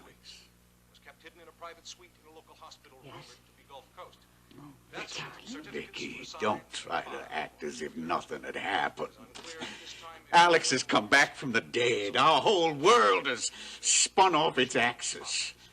And all the things on it are changed. I can't live like this, Vicky. I'm going upstairs and pack. I gotta go. I don't know where. I gotta go to a hotel out in the country. Back to Carthage, where I came from. Stryker! You love Alex. Stryker. If you do, there's no place in your world or your life for me. No. That's not true. I loved Alex. But not the way I love you. You'll stick with me till you get another crack at Alex. I can't live like that, honey. Seeing you watch Iris till when she makes her next slip, when the two of them break up again? Stryker, I gave up all my claims on Alex on his wedding day. Yes, Alex is alive, but he's married to Iris. And the joy I feel is the joy of having a dear old friend back. It's a miracle. Nothing more. No. Nothing more. I hope so, sweetheart. Because I can't live without you anymore. No more. I love you.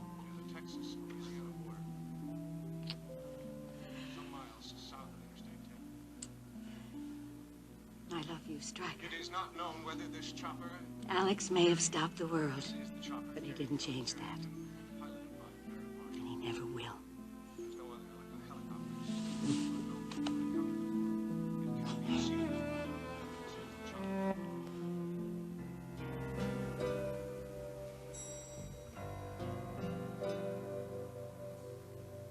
Do you hate me? Don't lie to me. You know I'll know. Of course not. How could I hate you? I could never hate the best part of myself. I never meant to let you down. I didn't even know there was still a you to let down. I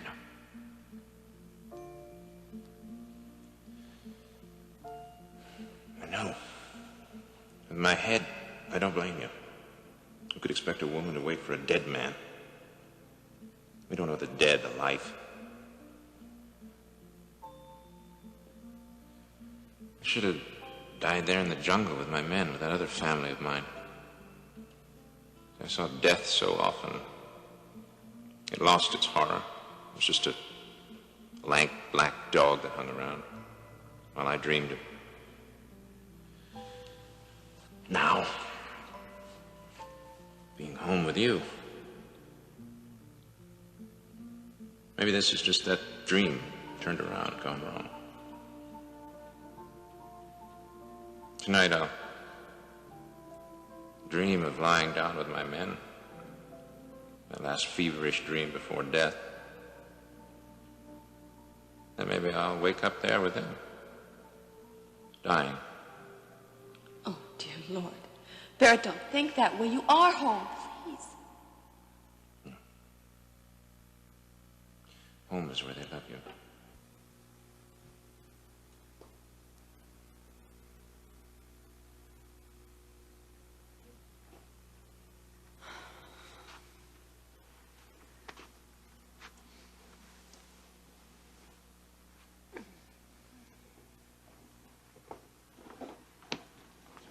Here you go. I want to turn on the TV. Thank you.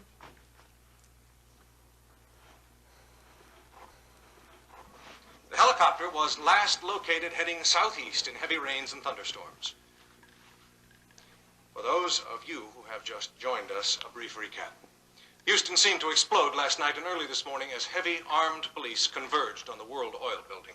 Same things over Mrs. and over Iris Wheeler, widow of oil baron Alexander Wheeler, was held hostage for over 5 hours by Elliot Carrington, an internationally known investigative reporter. And in the most bizarre twist of a strange story, Alex Wheeler himself participated in the dramatic rescue of his wife. This news just in. The wreckage of a 4-man executive helicopter has been spotted in a swamp near the Texas-Louisiana border, some miles south of Interstate 10. Ryan? Yeah. It is not known whether this I'm gonna chopper check it. carrying this is the chopper carrying Elliot Carrington and piloted by Barry Marshall. Connor, yeah. Yeah, right. I'll be there in 5 minutes. There was a chopper, all right. They're taking Barrett and Elliot to Gulf Coast. Let's get to the hospital quick. Let's replay the dramatic moment in which Alex Wheeler thought to have been killed by a sniper.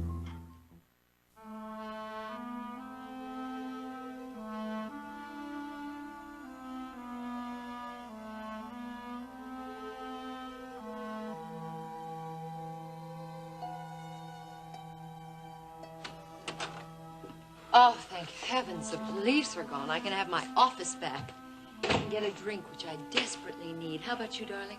No, thanks. No, Paige, maybe you'd better give me that drink. Okay. Listen, have you got a television or a radio or something around here? Nope, just the club monitors. See, darling, this is my island. Nobody or nothing from the outside gets in. Of course, unless I invite them. Oh, thanks. You're welcome. You know, maybe I better call the police Oh, department. darling, Maybe able to please tell me don't. something. Not now. All right? Not for a little while. I mean, if there's news, they'll call us. And for right now, let's just have our drink and pretend that everything's all right, okay?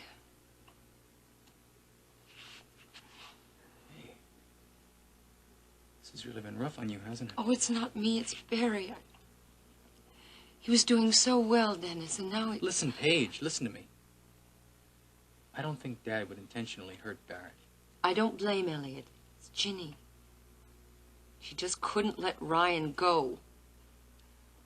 All those horrible years and horrible things, and Barry never broke. Plastic Madonnas cracked him in 2 months. And I'm sorry, Paige. Mom sure didn't help. I mean, the way she was behaving. I don't want to say anything against Well, then her. I will say something against my mother. I don't care what she's been through. What she said was uncalled for. Well, I must admit, it did bother me a little bit. I mean, if she had been more understanding about Elliot, he might have gotten the proper care. And you see it.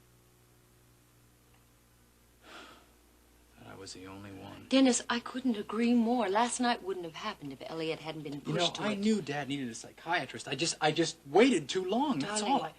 I don't want you blaming yourself anymore. You take entirely too much on yourself as it is. Yeah, well, everything I seem to take on falls right through my hands Oh, lately. not so. Not me. Oh, when you hold me like this, I feel like I can face anything, Dennis. Take on the entire world. Yeah. Well, let me tell you something. Taking on the entire world may be easier than taking on my mother. Dennis, I don't want to fight your mother, but if she won't let you go... She has no choice. Darling, I love you so much, but you are so innocent. Don't you see how much power she has with Alex alive and all that wealth? And she's going to use it, Dennis. She's going to try everything to come between us. She's not going to be able to. If I wouldn't take Wheeler's inheritance money when he was dead, I'm sure not going to be bought out by his money now. It's more than that. As soon as Elliot is caught, she is going to concentrate on breaking us up. I'm so afraid of losing you. Paige, you're not going to lose me. I wish I could be sure of that, Dennis. Don't you trust me? Of course I do. It's just that engagements are broken so easily. I mean, look at my family. Ginny, Courtney. I mean, both of them thought they'd make it to the altar, and neither of them did. You forgot something. Dawn and me. Oh, that's not the same, darling. It was best that you broke up. I mean, Dawn was so immature. I guess. Oh, darling. I love you so. I feel so secure in your arms. When we're apart, Dennis... Hey, Paige, listen. I think about you. I think of you too, sweetheart. But I would just feel so much more secure if we were married. Isn't that what being engaged means? That we're going to get married? I need you, darling. I need you now. I need you too. You're the only thing I can hold on to. Dad going over the edge, Mom on behaving like that. You're the only one left. Dennis. Let's get married soon. Please don't say no. We'll just go to a justice of the peace, and in a few days when all of this is over, please, darling. I want you to be mine, Dennis. Really mine.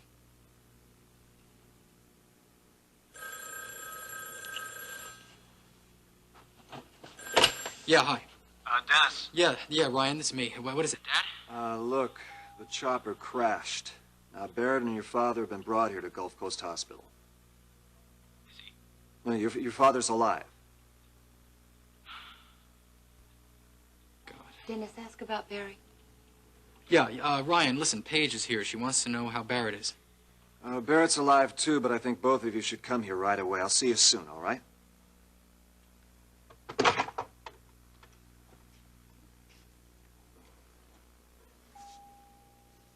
Did you see Barrett? How is he? What did the doctor say? The doctor's in the emergency room. He said to call the family. He doesn't think Barrett will live through the day.